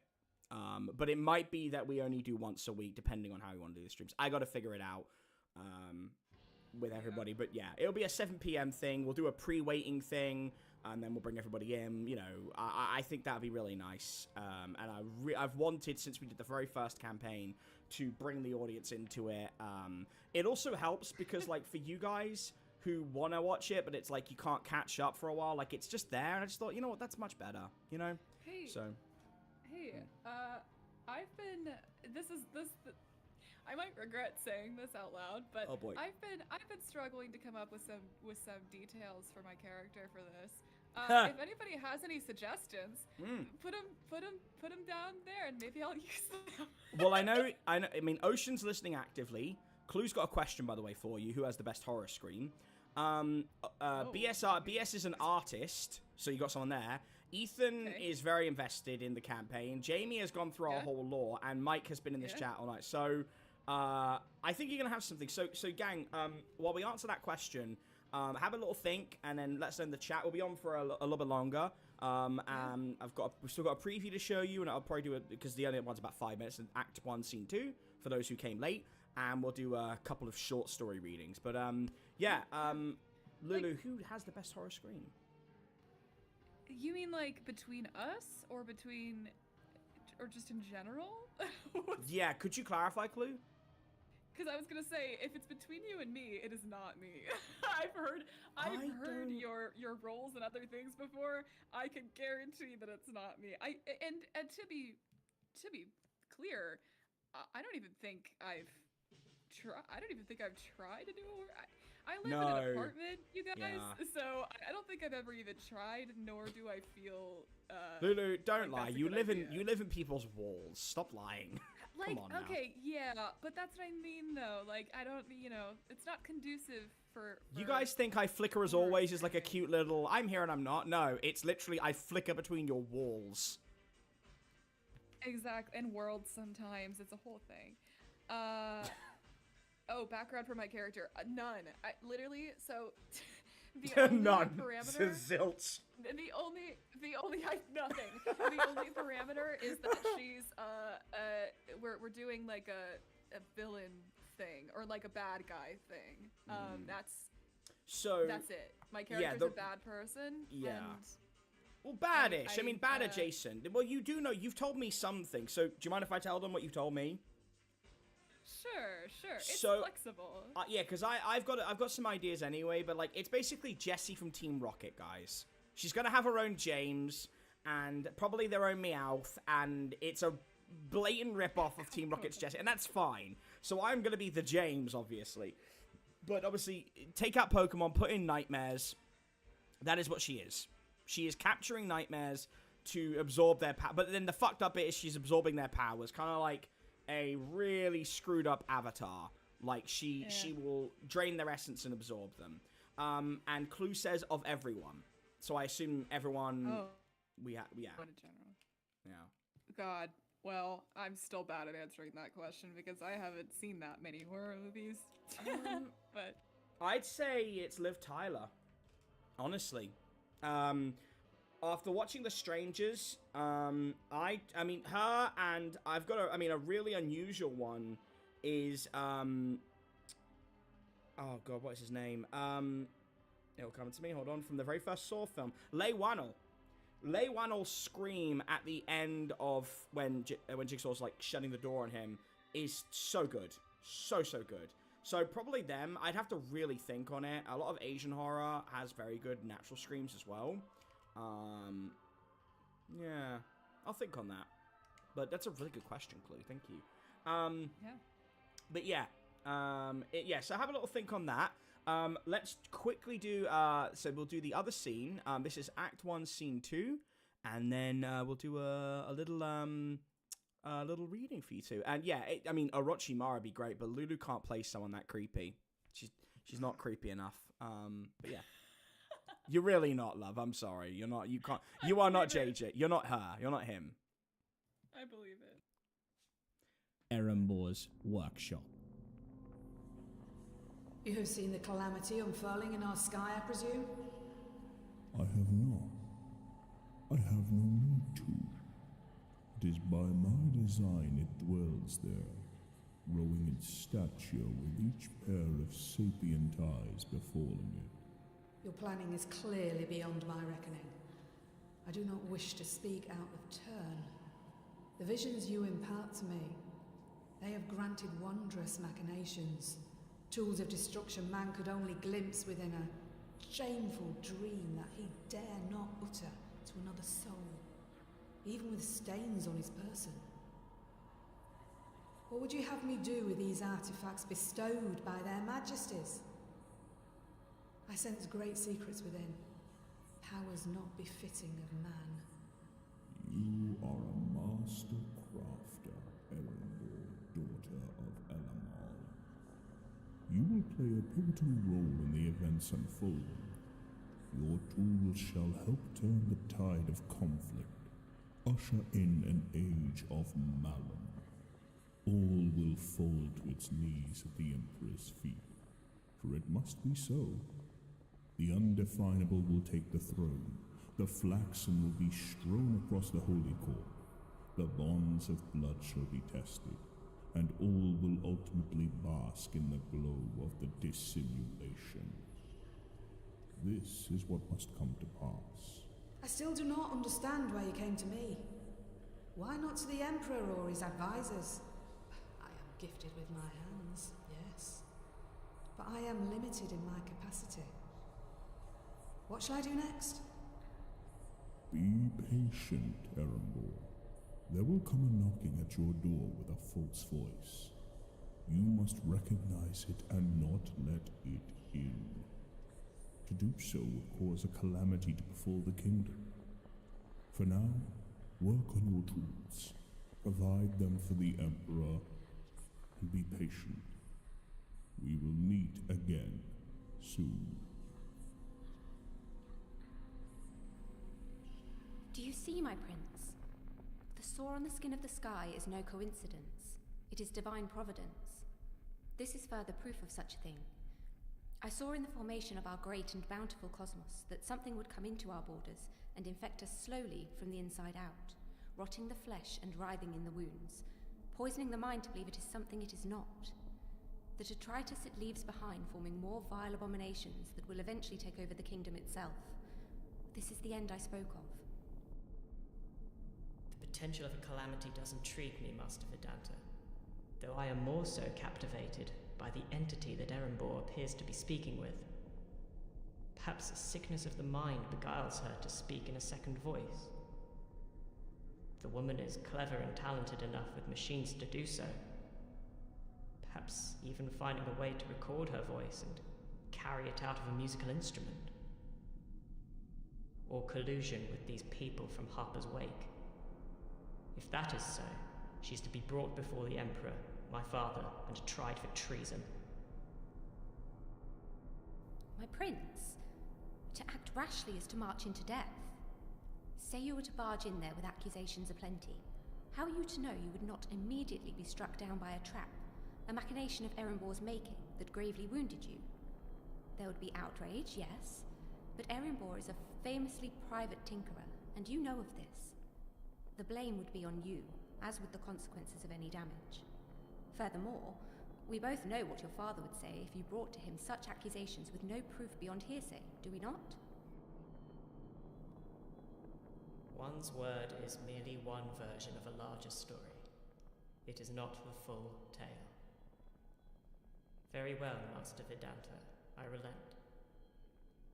But I wish to learn more of Erenbor, her origins, and of this entity which she speaks. Perhaps we could come to her workshop another time at her behest. Could you do that? I will endeavour to, my prince. But for now, you should ruminate on your training, and when sufficiently rested, come to my chambers.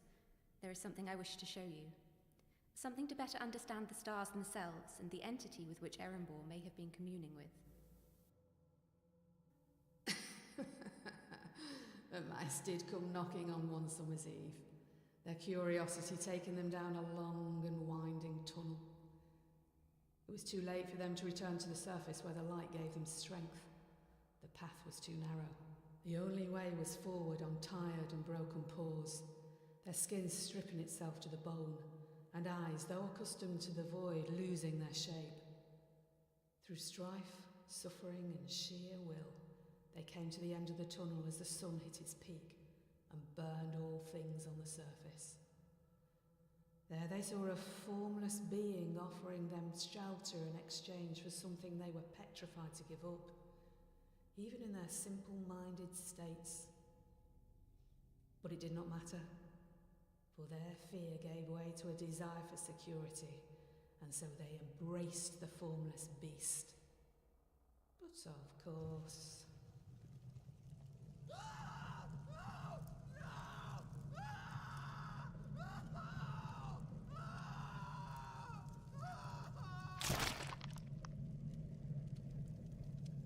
never could have imagined what it would ask for in return. For an ancient beast knows many ways to entice, entrap, and enslave. And that is Act 1, Scene 2. Nice and spooky. And delightfully gory, hopefully, as well. As is the challenge with these things. Hello, Dexter. I hope you're doing well. Dexter's Killer Lab, that's great. And hi, Gamma. Classics coming there. I didn't get a chance to ask you, by the way, dear Lulu, what did you make of the first two parts? Because you've only heard bits of that until now. I don't think I've heard any of, like, the actual Oh, have you not heard any of it? Oh. No, I don't think so. It's amazing. I'm so excited. Just because, I mean, I'm a little bit biased because I just know what happens, but that makes me even more excited to listen to the rest of it, because I can't wait to see how it was adapted. But all the voices are so good. Yeah, they're very, very good. What would you, to our audience who don't know what happens, how would you describe the whole play? Oh, the scream is great. That I can't take credit for that one, Clue, but I was like, oh man, Clue's gonna like that one. So good. Yeah, I have a phenomenal set of resources which Ronnie and I paid for, which allows us to utilize really high end. And because like my degrees are in English and music, and sound design was something I did at college. Excuse me, sorry. I'm very particular. And because I'm so, like, I wouldn't say I'm terminally online in terms of social spaces, but in YouTube and audio I am. If I know a scream has been used in other narrations, I mean, I only really listen to, like, two other, aside from Dark Summary in a Minute, I listen to Let's Read because I really love Joel's content, and Exploring, Mang I think his unofficial name is, and he does, like, really good SCP stuff. Like, I can't listen to other people because I know them, so hearing them when I'm sleeping weirds me out. But if I hear a scream, I'm usually quite well versed in knowing where it came from, or if a sound effect sounds like a JPEG, or like it just doesn't sound good, I won't use it. I go out of my way to find noises and sounds that are exactly the way I would want to hear them. That's why it takes me so long. I said in this channel on a stream like 6 months ago, I'm not doing more high-end stuff unless I really have to, because it takes me too long. And then I've foregone doing simple work to do this now. But as you can tell, the atmosphere, as you said, thank you so much for speaking. The atmosphere is fantastic. And I'm really proud of it. And a belated spooky day to you too as well, Dexter. But Lulu, for those who don't know what happens, like, how do you describe that to people? Oh God, I don't know. I mean, I think the vibe that people are getting from these two parts that they've heard already, like mysterious and ominous and like, you know, atmospheric. I think that's pretty consistent throughout the whole thing. But I don't know. I think as it goes on, it's the kind of thing where I think it's a similar effect, sort of, to what you said about the long goodbye, which is like the slow burn and the slow realization of what's happening and where it's going to come to, and you don't even know exactly where it's going until you get there, and I think that's really cool. Like, I remember, I think I sort of knew what the end was like because you'd already told me about it, but even when I was reading the new parts you'd written, I was like, you didn't know exactly how it was going to get to that. Like, I sort of knew how it was going to end, but I didn't know how it was going to get there until I was reading it. And it's really cool. I imagine that for anyone who doesn't know where it's going to be an extremely good reveal. So I think, like, it's the best way I can explain it to people, the ending, is when I say I took inspiration from Berserk, I am not kidding. Like, I have more Berserk merch than any other anime, and I started writing this it'd be about 24 months ago now, but 18 months from start to finish I think it took me. And like I believe Miura-san had passed the year prior. It would have been about a year and a half, 2 years prior. And I was just so inspired by that, and obviously I do a lot of Shakespeare work. If you have ever seen the beginning of Berserk, even just the first 1997 adaptation, you know, the existing stuff, the ending goes in a very similar way to... not similar, that's not the right way of putting it. It has a different vibe, but it has similar overtones, and it goes into real left field territory. That's what I would say. Very unusual in that regard. Now, most important question I'm going to ask you, Lucy. Okay. What bad creepypasta or stuff that's going to, like, break us do you know that we can read? Oh, God. Because I know you know some. Well, so here's the thing. I tried to stay away from bad creepypasta as much as I possibly could when I was looking for stuff for my channel. Dexter says My Immortal. Oh, My God. Immortal? What's that one? I don't think that's a creepypasta, is it? It's like a fanfic. The Evanescence song, My Immortal. Yes. Well, no, I mean that's the name of the. that is what it's based on, but no, it's the. Oh God, what's her name? It's not so on the popular, bad channel. You've probably heard of it. All right. Well, while you do, I'm looking to make sure that the expressionist is not on the bad creepypasta website, because that would be very sad. But we could. Dementia Raven Way. Oh my. Okay. Well, we could do that. One. All right. Hold on. I mean, we could also. It's a Harry Potter fanfic. I think. Oh, the expressionist isn't on there. Thank God. All right. How long is? We're not going to read the full thing, but I mean, if that's been done, then I don't know. It's very popular. Okay. We could. I mean, I want to do like a couple short ones. So like, we could also do the expressionist, just because even though it's not awful, I don't think it's great. You know that I can say that about my shit. It's not great. And you know, it doesn't take long. But I would like a good one, a good short one, a bad short one, and then a middling short one. And I believe we've got enough time. But I want something that's just not great. All right, hold on. My Immortal. I want something that's gonna make us like cringe and laugh. That's how long we can go. Ebony. If I can find my old Okay, there's no way we can read this whole thing. It's. Wait, maybe we could. Okay, hold on. Is this gonna get us? It's not long. But wait. Hold on. Could we just start getting demonetized? Maybe. I don't know this, so... Hold on. Okay, yeah, see, I don't know it either. Like, I know it, but I don't know it enough to know exactly what the story is, so I wouldn't trust it. This was, like, written by someone who is older than me, by the way. Like, 2006. I would have been 14, 15. Yeah, a long time ago to you.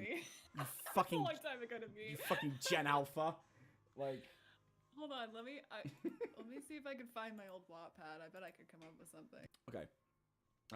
That's not... Okay, folks, when someone says to you, especially if you're older than 25, when someone says to you, let me find my Wattpad, run. Run. Don't stay. And if they've prefaced that statement with, yeah, I used to be on Tumblr a lot, run. I didn't used to be on Tumblr. I didn't. No, I still. But it's not even that they're bad people. It's that they're chaotic. The energy is chaotic. It's on the same level of panic as if someone says to you, "Baby, what time were you born?" You know what I mean? Like if you hear that, that's not good. If you hear that statement of what time were you born, you wanna run. That is terrifying. And I would not want that. My whole thing just froze, but it seems to be okay. That was weird. Yeah, it's been so long. Ocean, that is very kind. Victor would not stay for this, like, at all. Alright, okay, Sunshine Fate. Alright, hold on. Don't read anything out loud yet. I just want you to see if this... Lulu, talk to everybody for a minute while I read through some of this. Okay. What is this? Maybe that's what Lucy's character is, just someone who wants to show you their WAP. Oh, well, I mean, I could do that. That would actually be pretty good. Oh, yeah. No. Yeah, this is exactly the kind of reaction that I thought might... I keep reading it as stinky. No. Why would the name be... But... I don't, that's not even the part that you should be focusing on right now. Dexter, I'm sorry, I'm not sure. It depends on if what I just showed him is gonna be what wins out over my immortal, but... I'm so confused. Yeah, it's okay. Just let yourself, This is, yeah, for the record, you guys, I used to be in a writing club in college, and, there was a themed day where we met up and did like a bad writing day. This is what I read for This is you? Is what I'm showing him right this now. This is yeah, you? I thought I told you that already. No, I will not be linking it. We might be reading What the fuck? I will not be linking it. Also, if I link it, you can see all the other terrible things I've written, and I really don't want to open that Pandora's box. So no, thank you. Yeah.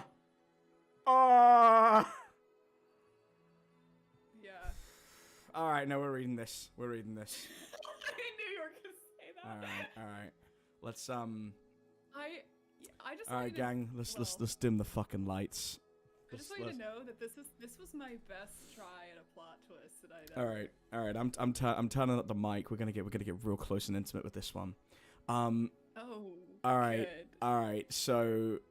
Now I need you to tell me, Lucy, what kind of, and I need you to be honest with me, what kind of voice did the main character, what was the headcanon? And don't lie, if it was David Tennant as the Doctor, you need to tell me right now. No, I genuinely, and I'm not trying to give a cop-out answer. I don't think I had one. I didn't. You have to understand, and I actually need to tell everyone this. Okay. This was published. Do you want to know what date this was published on? I think you can tell me, but you can tell them. Okay. February 2nd, 2013. So, It has one comment, gang. It says, "That was a very good story." Oh, okay, that's better than I thought. Well, see, how did you? The comment was 10 years ago. Reply to it. What's wrong with you? Who does that? Who leaves a comment for a decade and says nothing? Well, What's wrong with you? How does that not fit into what? I get that you flicker as always, but have you flickered since birth? Yes, I've always.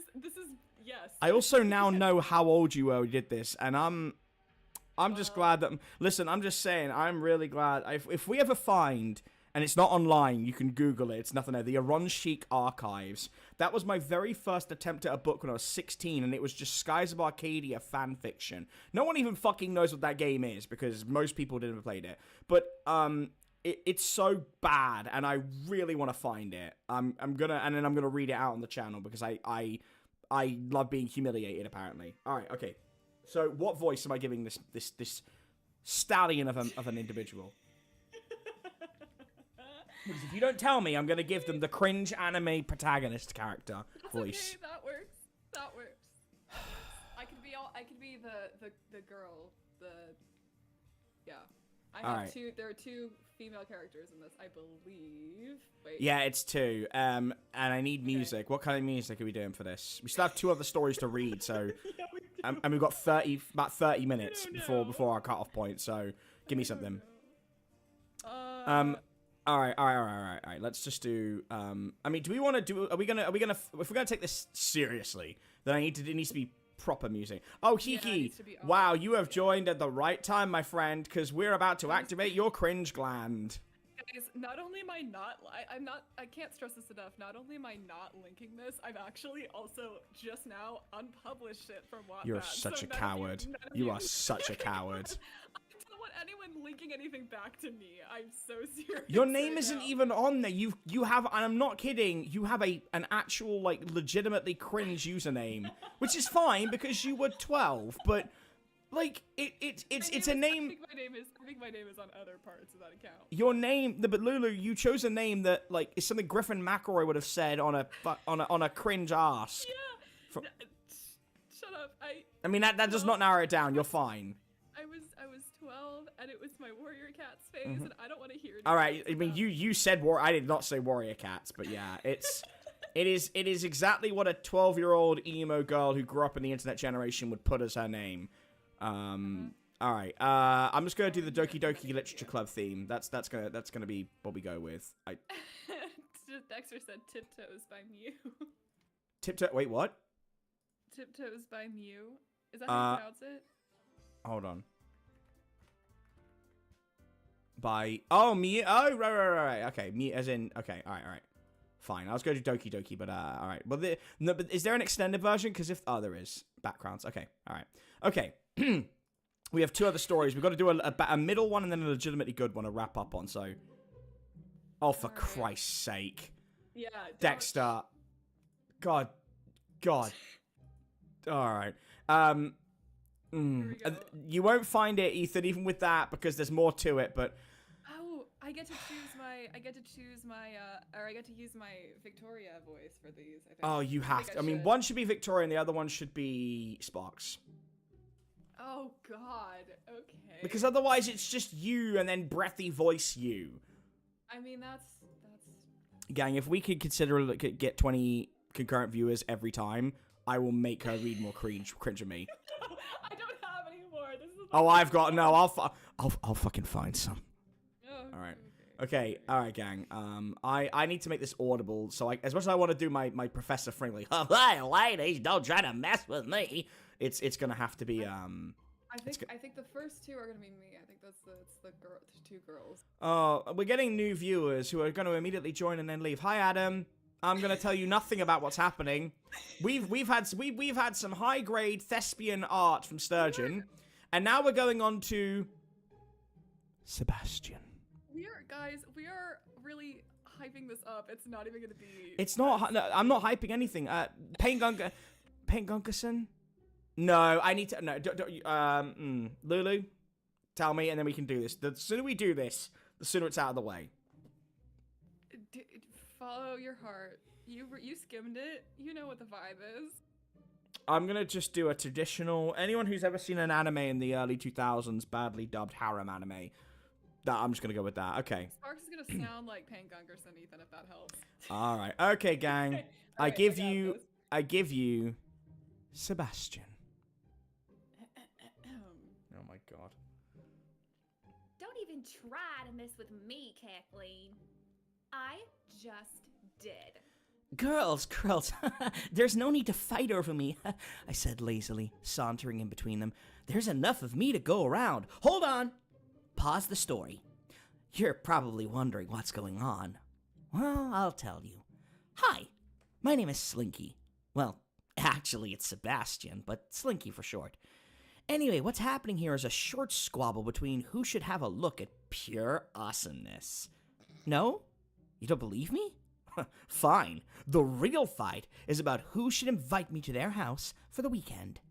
Seriously, I think they both have a crush on me. Okay, now that you know what's going on, back to the story. Stay out of this, Sebastian. Kathleen shouted angrily. It's Slinky. Maddie corrected furiously. Kathleen, her pretty blonde hair placed behind her, was almost in tears now. Maddie, however, her black hair tied up in a ponytail, finally screamed, You know what? Fine. Keep them. I don't care. And she stormed away. Ooh, looks like I won, Sebastian. Kathleen said happily, wiping the fake tears from her eyes. It's about time, too. And we both headed over to Kathleen's house, none of us knowing what would be to come. Saturday night. Good night, Slinky. Good night, Kathleen. Good night, Kevin. She laughed as we said it at the same time, then rolled over, quickly falling asleep. I, however, curled up in my little bed, stayed awake, considering the circumstances. The truth was, I wasn't sure if I wanted to leave. Kathleen had been so amazing to me, giving me food, massages, and even setting up baths and finding me this bed. She also gave me a friend, a pigeon named Kevin. So how could I leave now? The answer was simple. I couldn't. Smiling to myself, I settled down on the soft blankets and was almost asleep when a soft tapping sound was heard.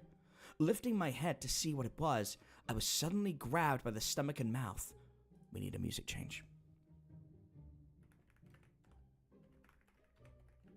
Stand by. Things are about to get real.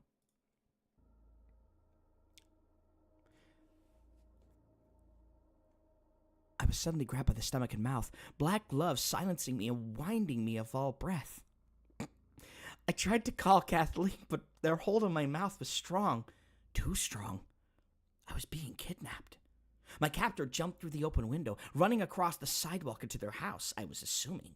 A million different emotions were swimming through my head at once, and fear and anger and longing were only three.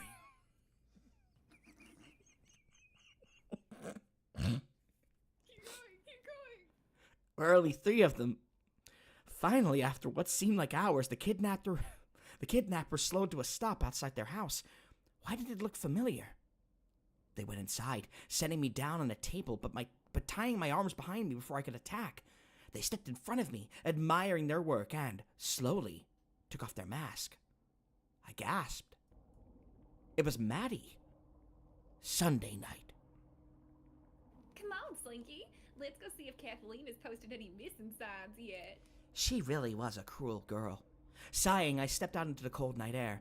Being with Maddie has made me realize how much I really wanted to be with Kathleen. She had no business having a visitor if she didn't know how to manage one properly.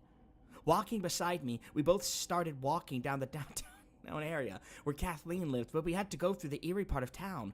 The part where there are...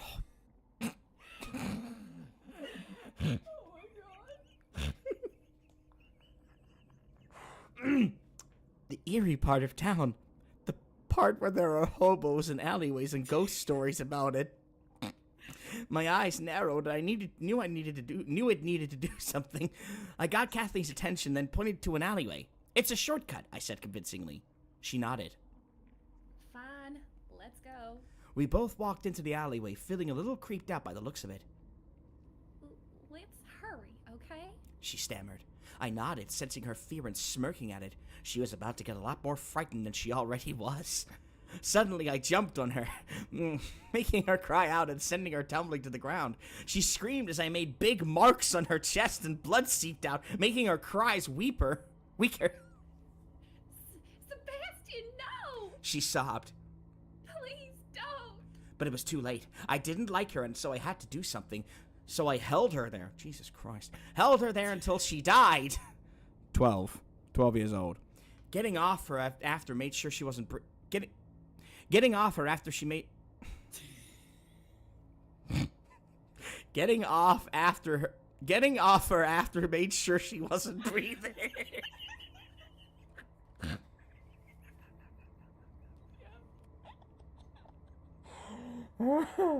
I looked around the alleyway and grabbed a big Yep.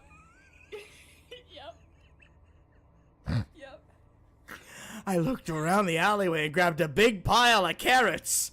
I threw them on top of her. Maybe it would look like she choked.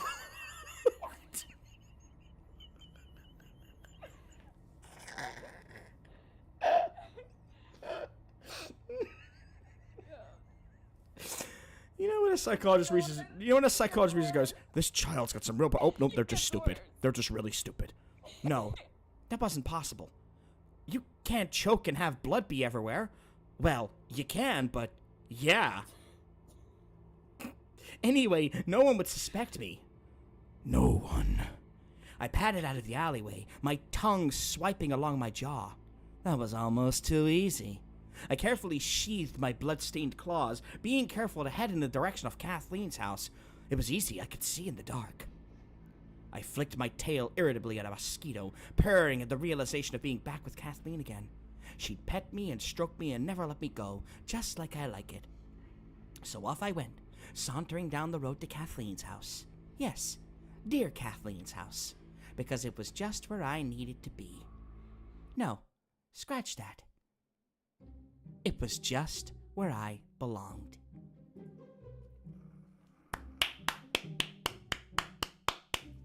Thank you. Guys, if it wasn't obvious, the twist is the character is a cat. Yeah, you know what I mean? Guys, I am so good at plot twists. So good. Yep, I killed that, I think. I killed that. Did you get invited to the principal's office? Because I don't know, man. On one level, like... this for school, TJ. This is what? I didn't submit this to school. Oh, well, you're 12. I don't know. I thought you said it was for a writing contest. No. I read it in a college writing club for Terrible Writing Day, but I wrote this when I was 12, and I just put it online, and it was my first... Guys, I'm pretty sure it was my first horror story I ever published on the internet. Now, I need to know who hurt you. Let's dive into the mind of the author. Lucy, in the story of Sebastian, there's some very clear dialogues there. You know, the idea of two women fighting over a man. Who hurt you in your childhood that made you write something like this? Literally, I can't stress enough. I had the most, normal... I'm pretty sure I had, at this point in my life, a completely uneventful childhood. And so I don't know where this came from. If you think that, any of what's in this story can be linked back to anything that happened in my life, it can't. You mentioned in your 5th grade report of stubbing your toe and getting an ouchie. Perhaps that inspired the character of Sebastian, who was lashing out at the world and perhaps the proletariat as a result. Do you think this is a conversation about Bill Clinton's America? Yeah. When the two women were fighting over Sebastian, was this a bit of a reference to the situation with Bill Clinton, who did not have sex with that woman while being married to Senator Hillary Clinton? Probably. That's all I was interested in when I was 12. So you're a Bush voter. Okay, cool. Yeah, I'm just imagining that context, of course. Wow. Sure. I mean, yeah. I'm really glad that the internet was not a big thing when I went there. So that's our bad story. And to keep it fair, we'll do the middling story will be mine, which is the expressionist, which is, I mean, it was written in 2012. I don't say 13. Oh, okay. So similar. Well, yes, but the difference between you and I is I was 19, so I didn't have the excuse you did. And it was for a writing contest at my university, first year. So we were in 2011, not 2012. I think it was 2000. I forget. Well, it was 11 or 12. It was in June, and we were told, find an image that makes you uncomfortable. And I wrote about the Expressionist. I found it in a Nightmare Fuel gallery. And this isn't the time when creepypasta is way more, widespread. It was the golden age, as some people tend to call it. I don't know about that. I think horror is incredible now. But people believed a lot more back then. And so I wrote it, and it went super viral for the time. I mean, it was very, very popular. It still gets a lot of traction. It's bad. Like, it's just bad, and that's okay that it's bad. I have no problem with that. But it's done well, and whenever I do, if I do a horror convention, or I do a talk for writing workshops, or even sometimes in wrestling, people come up and say, oh, you scared me when I was, especially if they're, like, my age or a little bit younger. Like, people who are, like, 21, 22, they're like, oh, you terrified me, so that's good. It's not a great story, and then I need to figure out what our last good story will be. I'm not sure. We'll figure that out in a minute. But, let's give this a go, because it's delightfully short, and, yeah, an example of what online horror at an amateur level was back in 2012. Bear in mind, my colleagues at this time are writing shit like Pen Pal and Baraska, so I had no fucking excuse. But yeah, alright, let's turn off the Super Mario music. Okay. This one we'll give a proper atmosphere to. Alright. Make sure is this actually... Oh no, that's not what we want. We want something with proper... That's the hardest thing, is finding actual orchestral music in the background. I have like so many playlists, but here we go. Alright, gang. I give to you the Expressionist. In June of 1972, a woman appeared in Cedar Sinai Hospital in Los Angeles, California, in nothing but a white, blood-covered gown. Now this, in itself, should not be too surprising, as people often have accidents nearby and come to the nearest hospital for medical attention. But there were two things that caused people who saw her to vomit and flee in terror. The first being that she wasn't exactly human. She resembled something close to a mannequin, but it had the dexterity and fluidity of a normal human being. Her face was as flawless as a mannequin's, devoid of eyebrows and smeared in makeup. There was a kitten clamped in her jaws, so unnaturally tight that no teeth could be seen. And blood was still squirting out of her gown and onto the floor. She then pulled out of her mouth, tossed it aside, and collapsed. From the moment she stepped through the entrance to when she was taken to a hospital room and cleaned up before being prepped for sedation, she was completely calm, expressionless, and motionless. The doctors thought it best to restrain her until the authorities could arrive, and she did not protest. They were unable to get any kind of response from her, and most staff members felt too uncomfortable to look directly at her for more than a few seconds. But the second the staff tried to sedate her, she fought back with extreme force. 2 members of staff had to hold her down as her body rose up on the bed with that same blank expression. She turned her emotionless eyes towards the male doctor and did something unusual. She smiled. As she did, the female doctor screamed and let go out of shock. In the woman's mouth were not human teeth, but long, sharp spikes, too long for her mouth to close fully without causing any damage. The male doctor stared back at her for a moment before asking, "What in the hell are you?" She cracked her neck down to her shoulder and observed him, still smiling. There was a long pause. The security had been alerted and could be heard coming down the hallway. As he heard them approach, she darted forward, sinking her teeth into the front of his throat, ripping out his jugular and letting him fall to the floor, gasping for air as he choked on his own blood. She stood up and leaned over him, her face coming dangerously close to his as the life faded from his eyes. She leaned closer and whispered in his ear,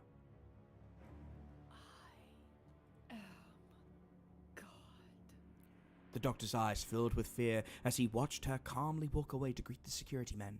His last ever sight would be watching her feast on them one by one. The female doctor who survived the incident named her the Expressionless. There was never a sighting of her again.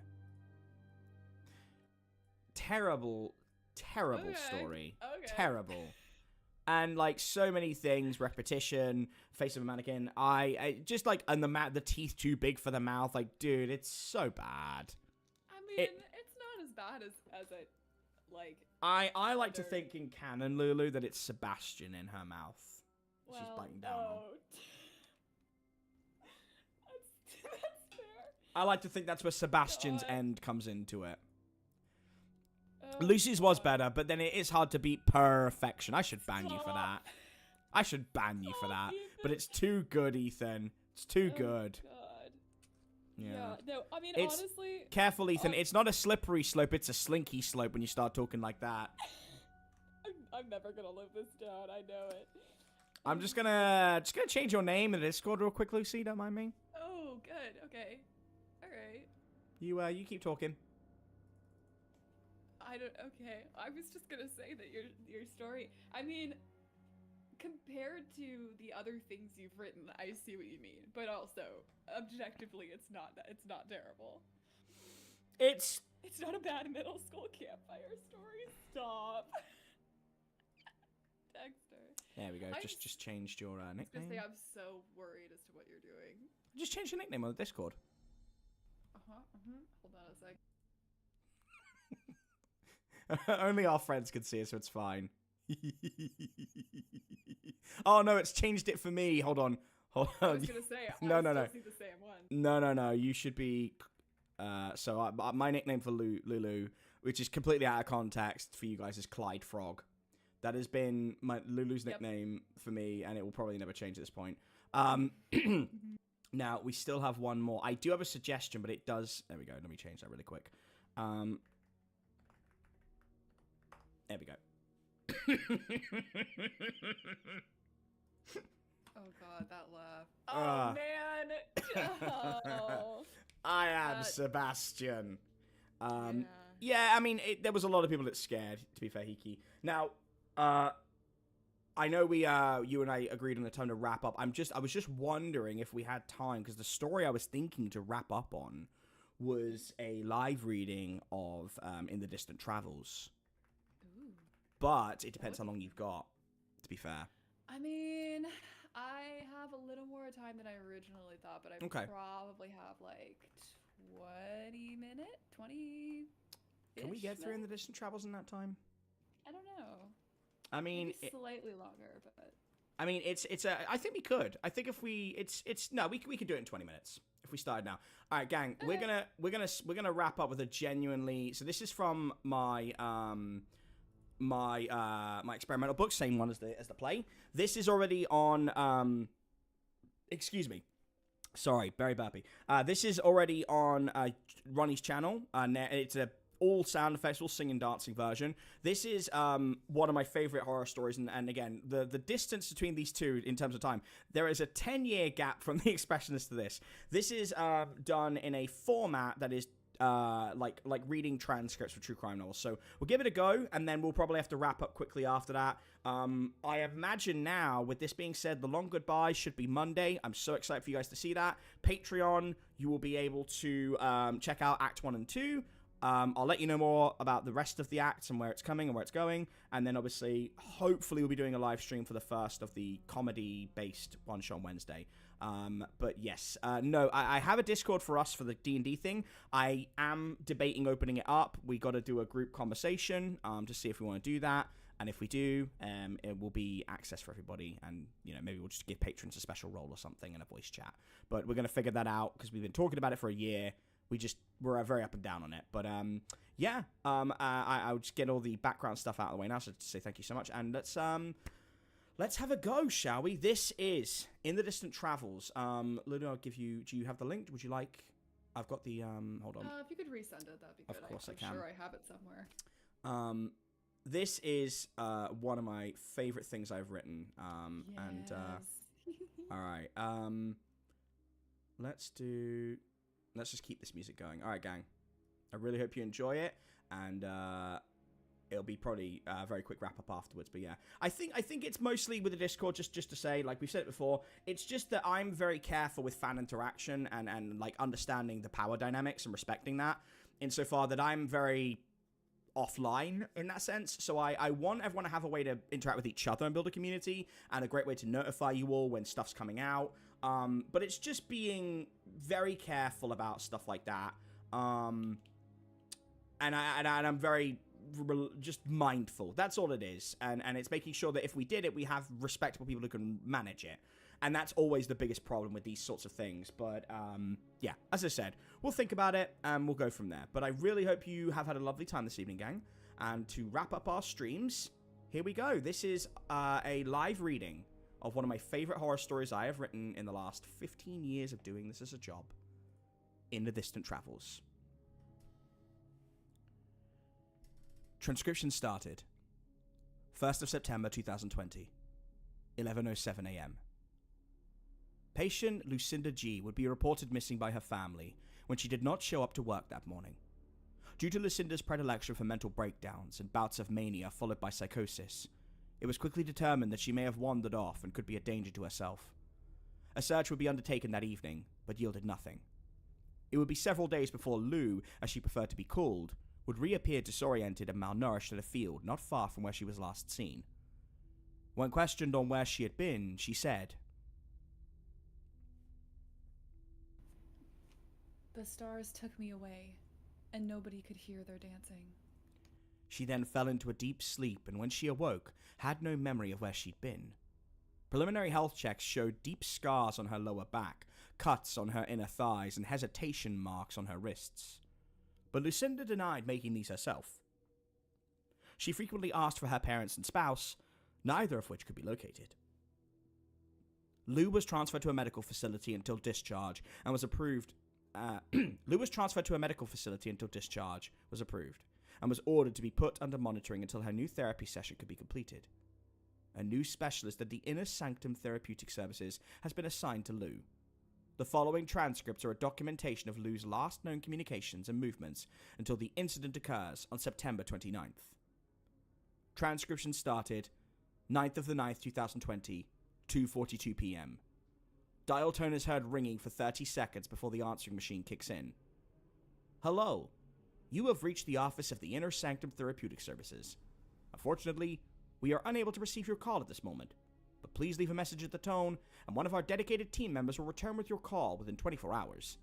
Thank you for choosing the Inner Sanctum, and remember, change starts from within. The message tone sounds off. Oh, good afternoon. This is Lou. I'm just trying to reach someone as I've been transferred to your company. My current therapist is retiring early, and I wanted to know a little bit more about the methods of therapy you offer. The website is pretty unclear. I've got a lot of issues, and one of them is rearing its head right now. It's a problem my old therapist struggled with, and I'm... A 15-second silence on the call, save for shuddering and undeterminable sounds coming from the receiver. I'll be available for your call. Thanks. Call terminated. Transcription started 9th of the 9th, 2020, 2:50 p.m. Hey, this is Bennett. You know what to do. Hey, B. It's Lou. I called the office like you asked me to, but they didn't pick up. Hard to feel wanted in the heat of the moment, you know? I'm having one of my flare-ups, and it's hard to ignore. They told me that these people would be available 24/7, and the first time I call... Lou sighs and takes a breath before continuing. I know you're busy, on one of your business trips, no doubt, but I really need you. I need my brother. Call me back when you can, okay? Call terminated. Transcription started 10th of September 2020, 0:30 a.m. You have reached the out-of-hours service for the Inner Sanctum Therapeutic Services. Please enter your patient ID and then press hash.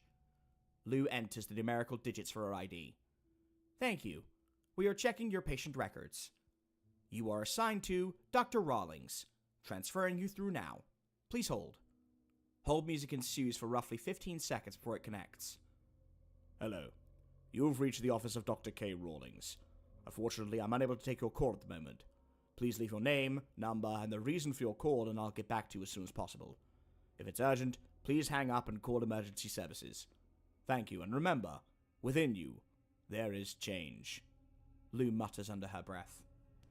Unfucking believable. Oh, hi, Dr. Rawlings. It's Lou. I appreciate the callback earlier. The steps you outlined for mindfulness and anchoring were really helpful, but, well, Doc, it's happening again.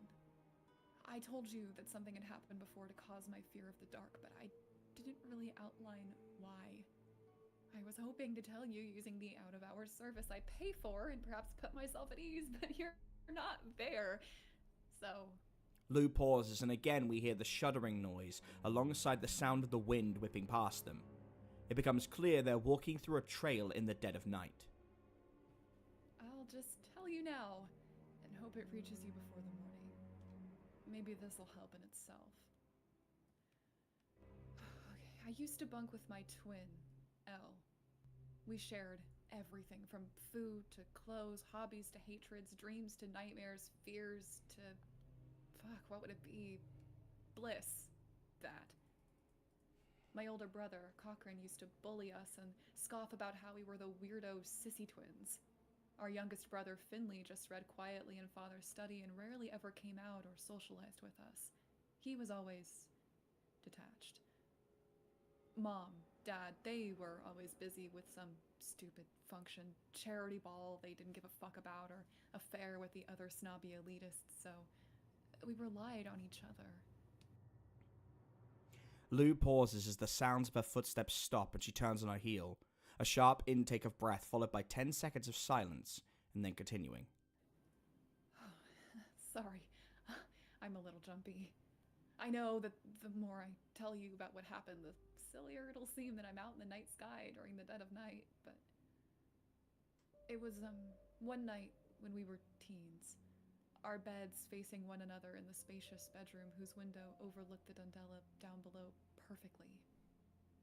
Elle, they had fallen asleep pretty quickly. You know, they were always borderline narcoleptic, but me, I was struggling, tossing and turning in the heat of the mid-July night. Then I heard something creaking. You know how you get used to the way family moves in your home based on sound alone?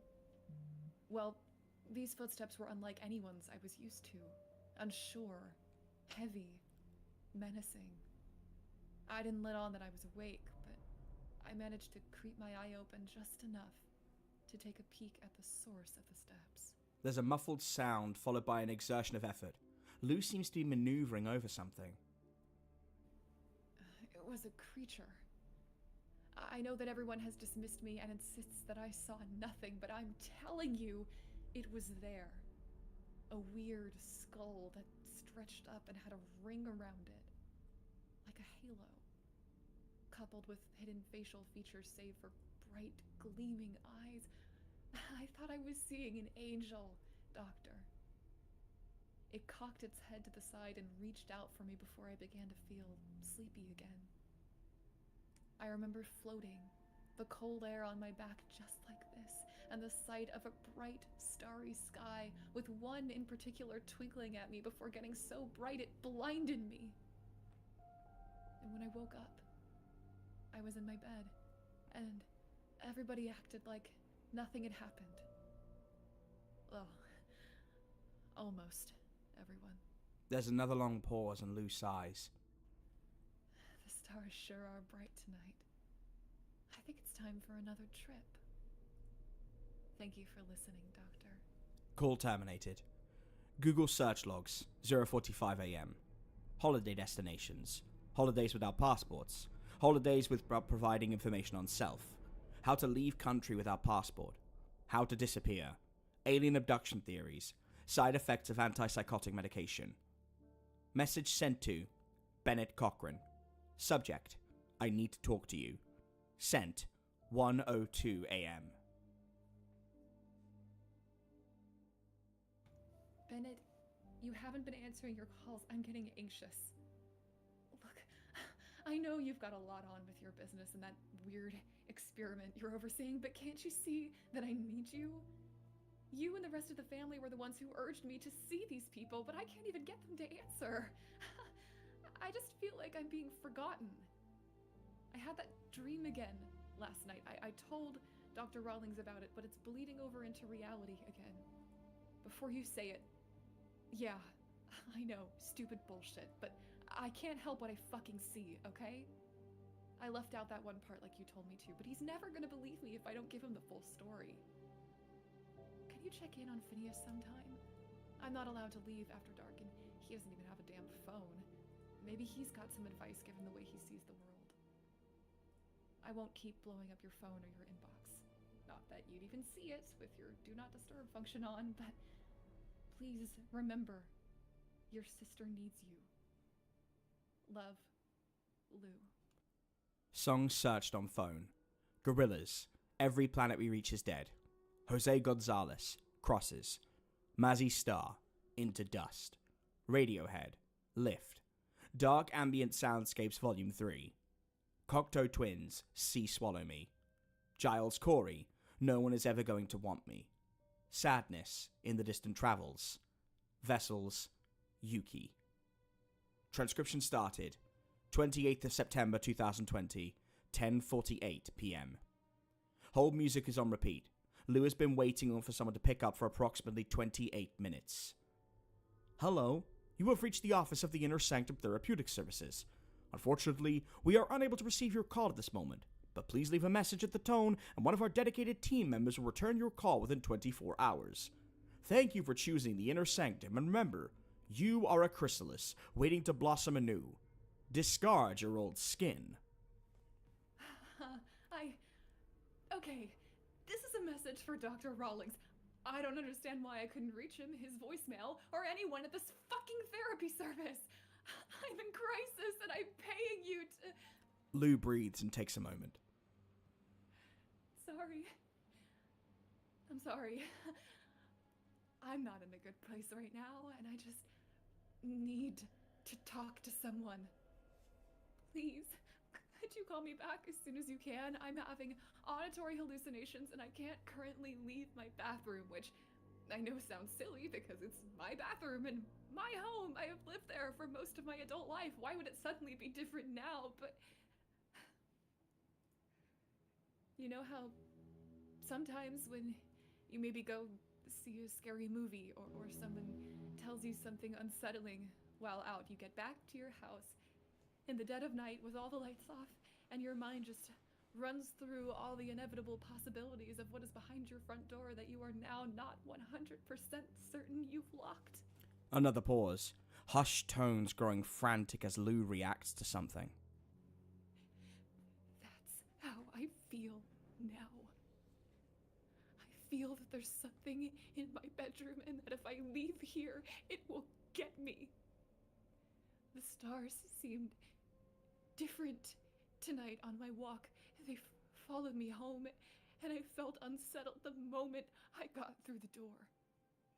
Like something else was here, waiting in the walls or in the rafters. I know if I feel unsafe, I should call the police over you, but not only do I think this is exactly what Dr. Rawlings and Bennett have said, a product of my imagination, but the weirdest thing keeps happening when I try to call the police. It just makes the busy tone. A slam is heard and Lou whimpers, hand over their mouth as they stifle a noise. No other sound is made for 90 seconds before Lou continues in a furtive whisper. I don't know if this is still a part of my imagination, if you'll hear this when you listen back, or if my vengeful ex-wife has decided to come and put me out of my misery. But I'd welcome that over what I truly think it is. The stars. Call terminated. Call list. Sturgeon City Sheriff's Department. Voicemail left. The family butler. Disconnected line. Inner Sanctum 6 times. No voicemail left. Minerva, ex-wife. No voicemail left. Bennett Cochran. Disconnected after 3 rings. Sturgeon Astrological Society 4 times. Several voicemails left. Google search logs 11:16 p.m. Is my internet service down? Is my phone service down? Cannot reach anybody. Connection issues? Where is everyone? What is the back rooms? Am I the only person alive? Unusual star patterns. hallucinations in people with mental illness, unusual star patterns overhead, how fast do stars move in the sky, abduction stories. Email drafted but not sent to Minerva Gahart. Subject, why? Minerva, did you look at the stars tonight? They're truly something else. I spent so many months figuring out why you'd leave me. Why you'd up and gone in the middle of the night with nothing but the clothes on your back. I can still picture it clear as the sky above. I'd gone to visit my parents and to collect an anniversary gift. We'd had a fight about kids and you didn't want a surrogate. I told you I wanted to name it after my twin and you... well, you got that look in your eye that told me I should have kept my mouth shut. But typical me, I didn't. I've always been protective over my twin, and I refused to back down when you called them names, said they were a forgotten shell and their shadow still haunted every corner of our home because I, quote, couldn't let go and be myself. You said other things that I don't think you truly meant. We got into things. I don't remember much of what happened, but I left in a fury and drove to the hills. The hills overlooking Sturgeon are beautiful all year round and give me ample time to think. Gosh, the stars are beautiful tonight. Have you seen them? I wondered, truthfully, if this was the life I chose or the life that was set out for me. I still wonder if my life was put on this path all those years ago when Elle was taken from us. Sometimes it feels like I'm truly adopting them, their traits and their loves, like I'm wearing their very skin. But the skin doesn't fit just right in places. It's suffocating me and stopping me from growing. Minerva, I want to take the skin off, but I can't. I bought you a gift at the antique store in town. You always loved their curios and said it helped you feel the past wasn't just dust and faded memories. I thought that was so poetic at the time, but I think in truth, you just didn't want to think of what was lurking back there. I remember walking to my car across that empty parking lot and feeling something overhead. You know that sensation when someone's stare is boring into your very soul and you just feel it? It was like that, but coupled with cold water dropped down my back, an instant freeze in my body that snapped me to attention and then turning around to find the culprit. And I saw the stars. Minerva, I've told you about that night. I told you what I saw and what happened. You always were passive about it, never fully in or out. I don't know if that's because you didn't feel it was your right to judge or you simply didn't care, but I always felt precarious about the subject around you. But I can't be now. As I looked up, I saw a pattern that I had never seen in the sky before, a complex, bizarre symbol that made my ears ring just looking for too long, twinkling in a rhythmic pattern before two of them broke off from the group. They grew in brightness until they felt like car headlights on full beam. Min, the stars were looking at me. Literally, blinking in synchronicity and bearing down closer and closer.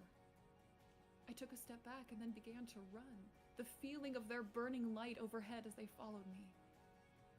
I heard a sound.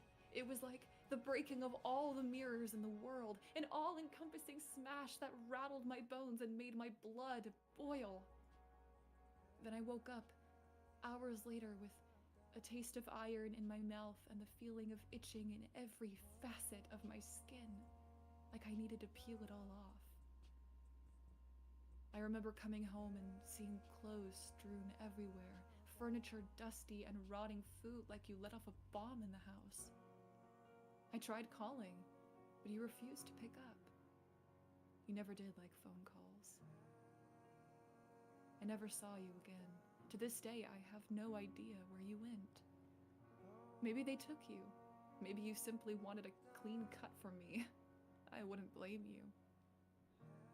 I tried talking to Phineas about you, but he dismissed it as problems of the living interfering with those of the departed. Bennett told me I probably drove you away as I became more engrossed in my betterment, like I was a cicada crawling out of my shell and Minerva did not match me anymore. He always referred to you with such disgust, but I always thought that was just because you weren't tidy. I wish I could speak to you once more, but it seems you can't hear my words. When I try to reach out, it's like all I get is static. My therapist said unkind things about you, that I need to let go of you for my true self to reemerge after a long dormancy. I don't know. I feel like in a world of strangers, you're the only familiar face I have left. Minerva, have you looked up at the stars? Love, Lou. Transcription started. 28th of September 2020, 11:47 p.m. Good afternoon. Thank you for calling the Inner Sanctum. Unfortunately, all our advisors are busy right now. Lou frantically pushes every button on the handset until the automated message goes silent. We realize you're in distress, but please stay on the line and we'll get back to you as soon as possible. Remember, your skin is only temporary, and like a cicada, you can shed it to grow anew. Shed your skin, young one. Shed your skin. Lou is crying as the call transfers to the office of Dr. Rawlings. The voice is distorted, distant and lower than usual. This is Rawlings. I'm not available right now, but leave your name, number, and reason for your call in the Inner Sanctum Pledge. Then I'll get right back to you. Remember, you are being watched. Your actions are being judged. You cannot escape who you are. Trust the Inner Sanctum. We can fix you. I don't understand. What is happening? Why is nobody answering? My brother, my friends, any business? What the fuck is going on? Lou drops the phone and cries for approximately 20 seconds before picking it back up, whimpering. Doctor, I know you think there's something wrong with me.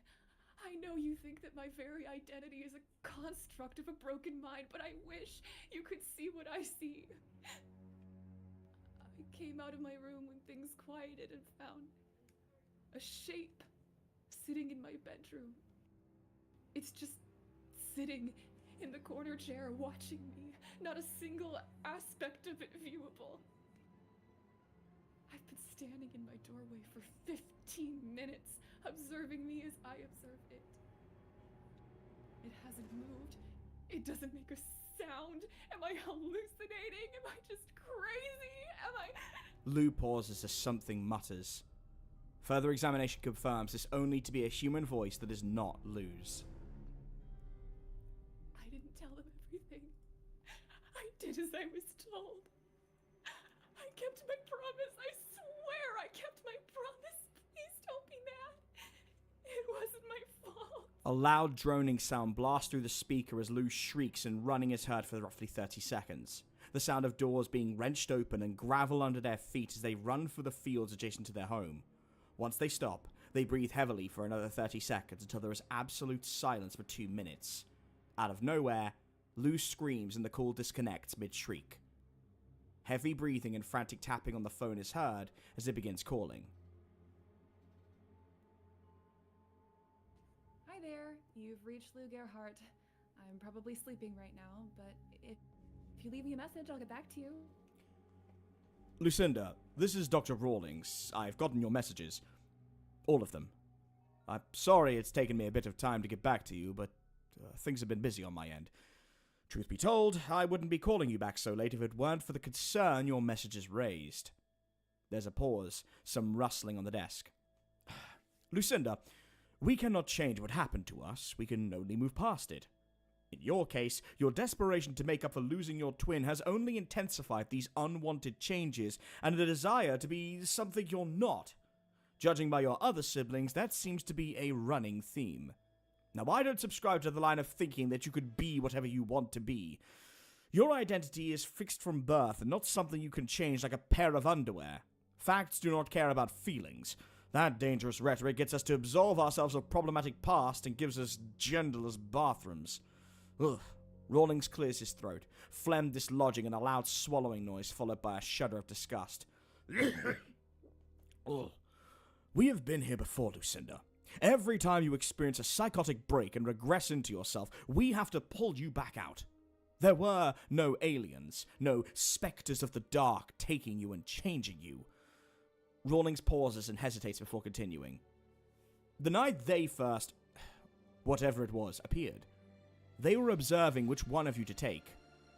You and your twin shared a bunk bed, and they had no way of knowing who was where given how similar you looked. So they observed, and they watched. Then night after night they would come back and just watch. Your twin, Elle, knew something was wrong. They told your parents and insisted you'd understand too. While it was clear that they had delusions when it came to their powers, they were not wrong about the abductor. But you and your brothers all insisted they were making it up. That is the guilt you bear. Rawlings sighs and picks up some papers. Twinless twin syndrome is something we're still understanding, Lucinda. But it's not unheard of for the twin left behind to undergo changes in the absence of their sibling. An alteration to their appearance, behavior, mental state, and even sexual or gender orientation to make up for the loss they experienced. Now, I have tried my best to explain to you that you are what you are, to accept those things we cannot change, but to grow from it like a cicada. But you still live in a fantasy world where some otherworldly entities are taking you, where nobody is able to speak to you, and, most concerning of all, where you have an ex-wife. There's a long pause and the sound of a frustrated grunt. Lucinda, you have never been married. Your desire to become this Lou alter ego has completely disconnected you from reality. I am concerned. We all are. Your family is worried sick, and we must try to tackle these psychotic breaks head on. Please, please call me back. I promise I will be here to answer your call and prove to you that you are not alone, that you can be saved and you will be fixed. The inner sanctum will help you blossom and split from your skin. Call disconnected. Final call. 29th of September 2020. 3:38 a.m. The call rings out for several moments before Dr. Rawlings sleepily picks up. Hello? Who is this? Doctor, have you seen the stars out tonight?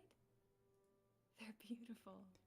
Lou laughs, a low guttural chuckle that escalates into full-blown frantic cackles. Rawlings is heard breathing in quickly and sitting up. Lucinda! Oh, Lucinda, thank God you called. Where are you? Are you safe? Silence on the other end, save for a small humming noise. Lucinda, I cannot help you if you don't tell me what's going on. Remember, we can help you grow into the cicada you're truly meant to be.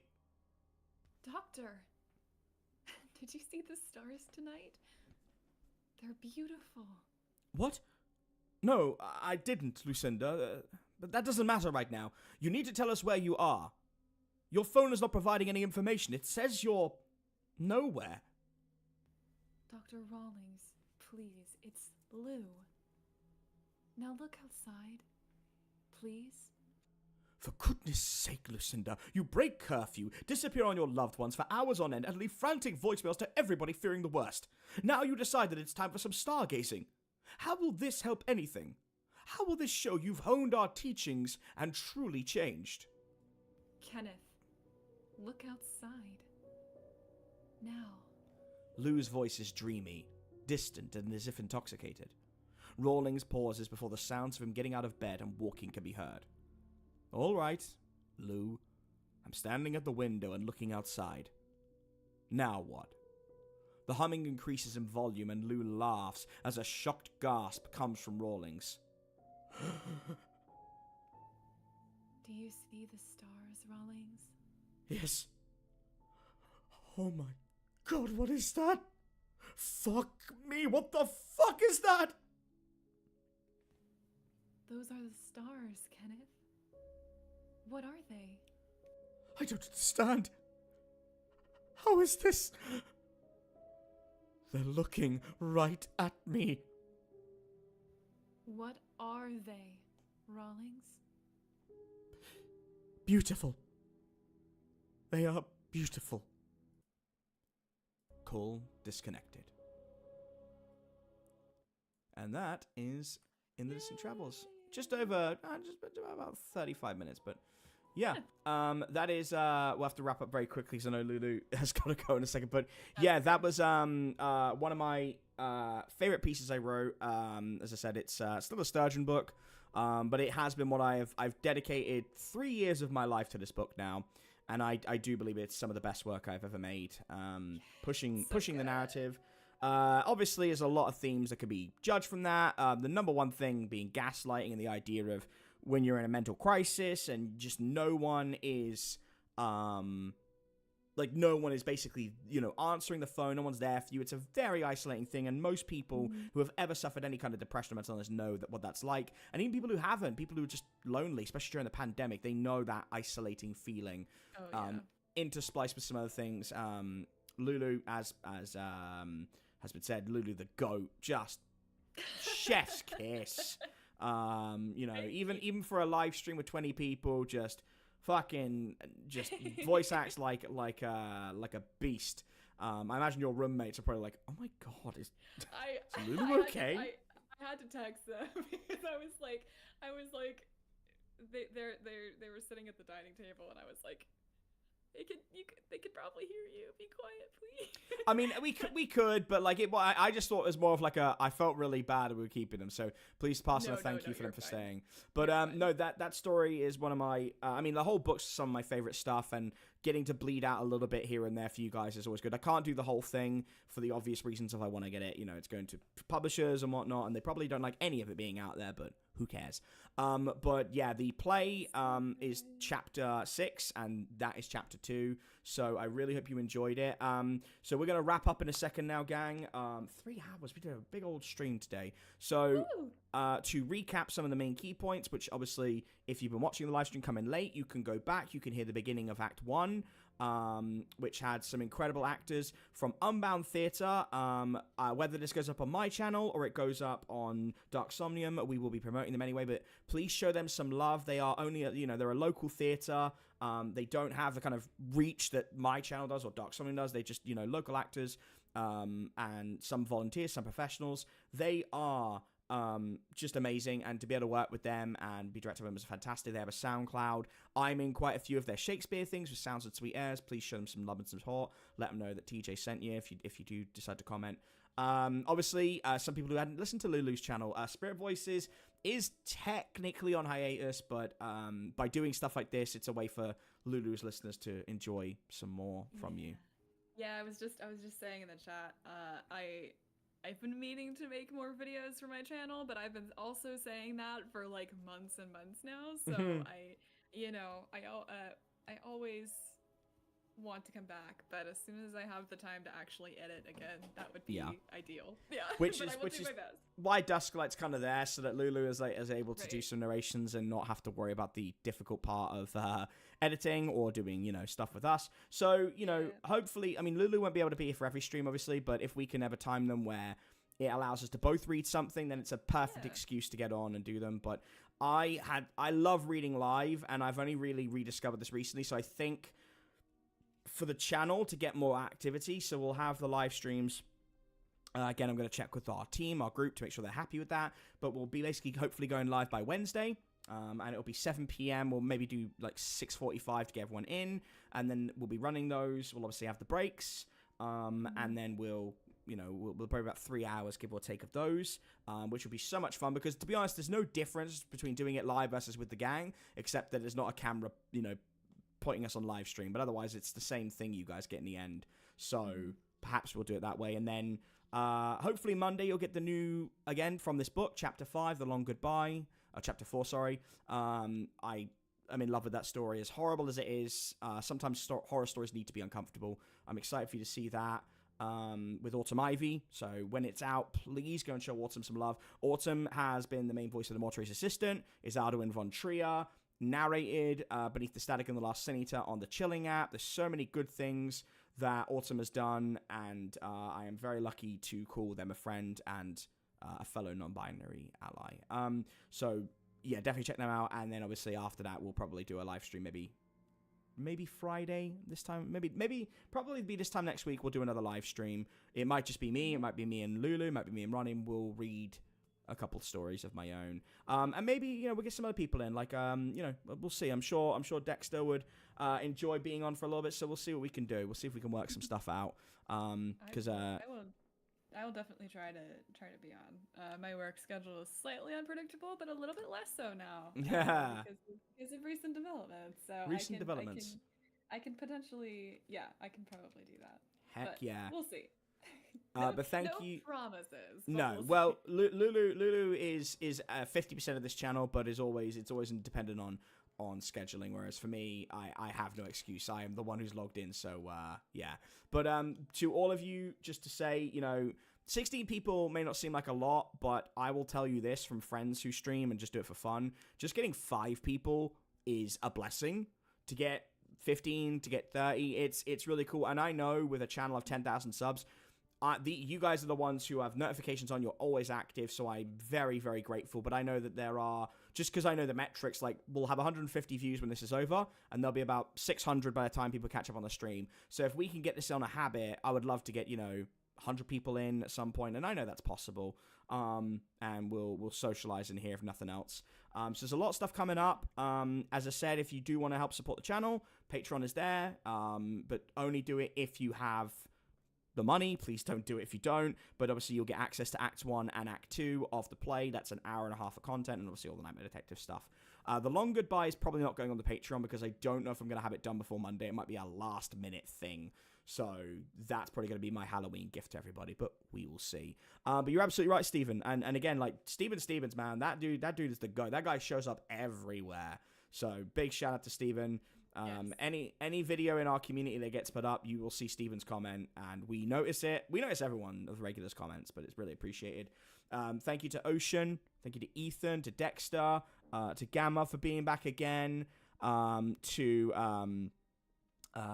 I'm trying to remember all the names. Like Hiki, who you always show up, you're always around for that. BS Artist, Mikey LHF, thank you for the $20 as well. Jamie, the Australian Goat, Space Gamer for the Norway recommendation.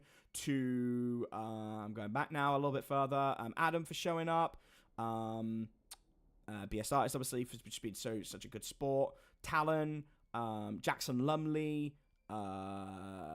Clue, obviously one of the Blackwell family members. We appreciate Clue, appreciate Kayo, Tabitha, and Jackal. I'm going to be going back forever, aren't I, if I'm not careful. So many people that have been in here. Robert Humley as well. Thank you all so much for just making this such a fun thing. And Lucy's Bad Story is great. We will read more. I tell you what, I have to convince Lucy on this. If we can get how many concurrent viewers, Lulu, to read another bad Lulu story? I don't know if I have anymore. I mean that was one of chapters. I saw it.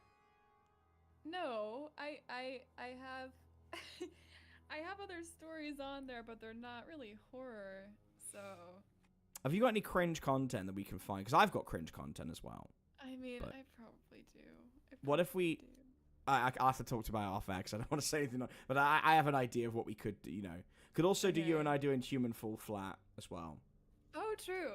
We could also do that. That would be pretty fun. But yeah, maybe we'll get like once we get 20 concurrent views, which we've done today already. We'll do more cringe content. Yeah, if we can get like 30 concurrent views, we'll do more of that. Obviously, we're still on the road to Hotel Inertia. 10,000 subs is really within our grasp.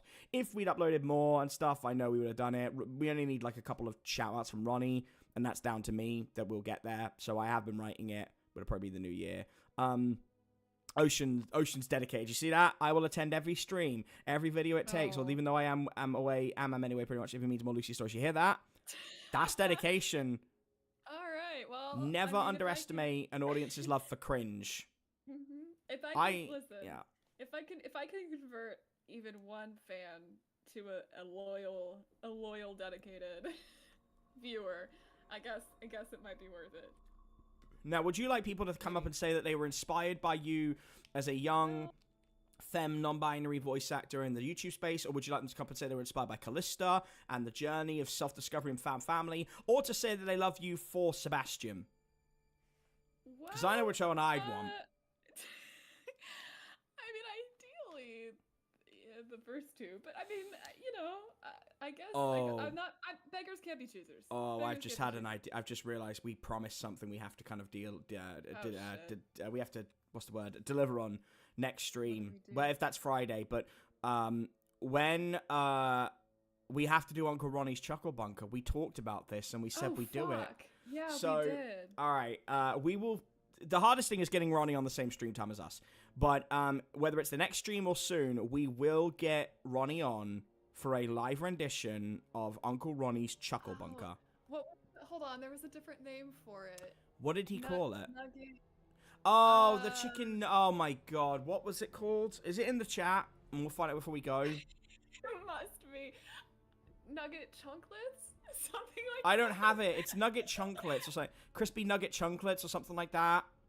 Was that it? Oh, no, he's gonna. I was gonna say he's gonna kill us for forgetting. But He actually, won't. honestly, I don't think he'll remember. He'd kill us and then forget to kill us. That's more like Ronnie. To be fair, we have it in recorded somewhere. It's somewhere on the stream. Dexter said we should hear the story his daughter wrote a while back. She's 9. It'll probably be on the same level. Definitely. Dank Somnium is where the cringe content is. And Ethan loves the combination of us too. Appreciate that. Callisto and Sebastian, my favorite characters. Brilliant. Now we have to bring Sebastian into the next game. That's great. Oh my God. Chicken style nugget chunklets. Mighty me. Got it. Oh, chicken style nugget yes. That's it. But okay, wait. I need a meow for this. Oh, shut up. No. No. No, because Lulu, all right, I'm going to make a judgment call. It has to be the name that you had on that account. That's the name of the cat. Or we're not like it can be Sebastian but with the honorific of that. Is that fair? Maybe. I gotta see if I can make that account private.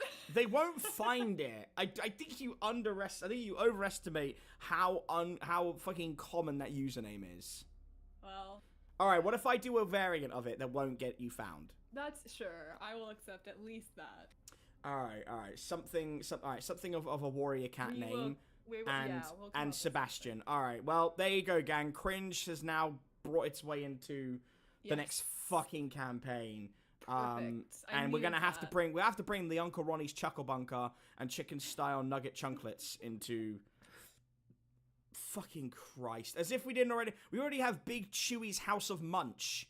Like, yeah, well, it's supposed to be a shitpost campaign. Yeah, this is perfect. Yeah, but it's gonna go so off the rails so quickly.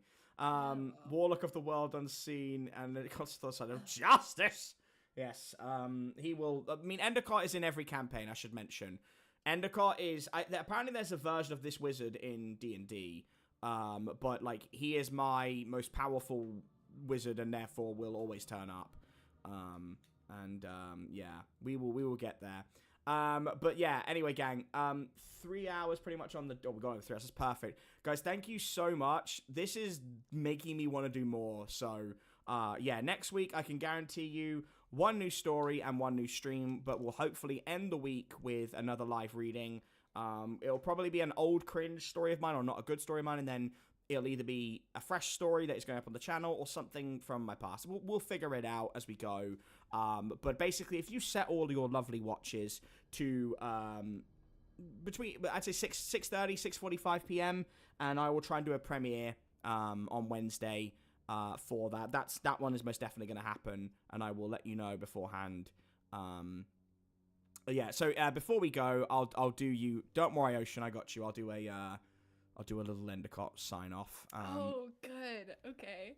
All right. Bring him in. All right, hold on. I'm not doing LARPing because it's too late in the day for that. But because it'll go off the rails so quickly. Okay. Let's fast forward this. My name is Endicott the Effervescent. And I am here to give it out to all of you. For I am Endicott the Effervescent, Warlock of the World Unseen, Scourge of the Bullies and constant thorn in the side of justice! 6-star general of the unification war between Sturgeon, Minotia, Mantis Bay, and Piranha Peaks. The monstrous know me as Strotior the Forbidden. The farmers know me as the Cultivator. The Blackwells refer to me as Vechior the Unpaying. The Connected Compendium calls me that drug-addled twat. And the mundane know me simply as Dave.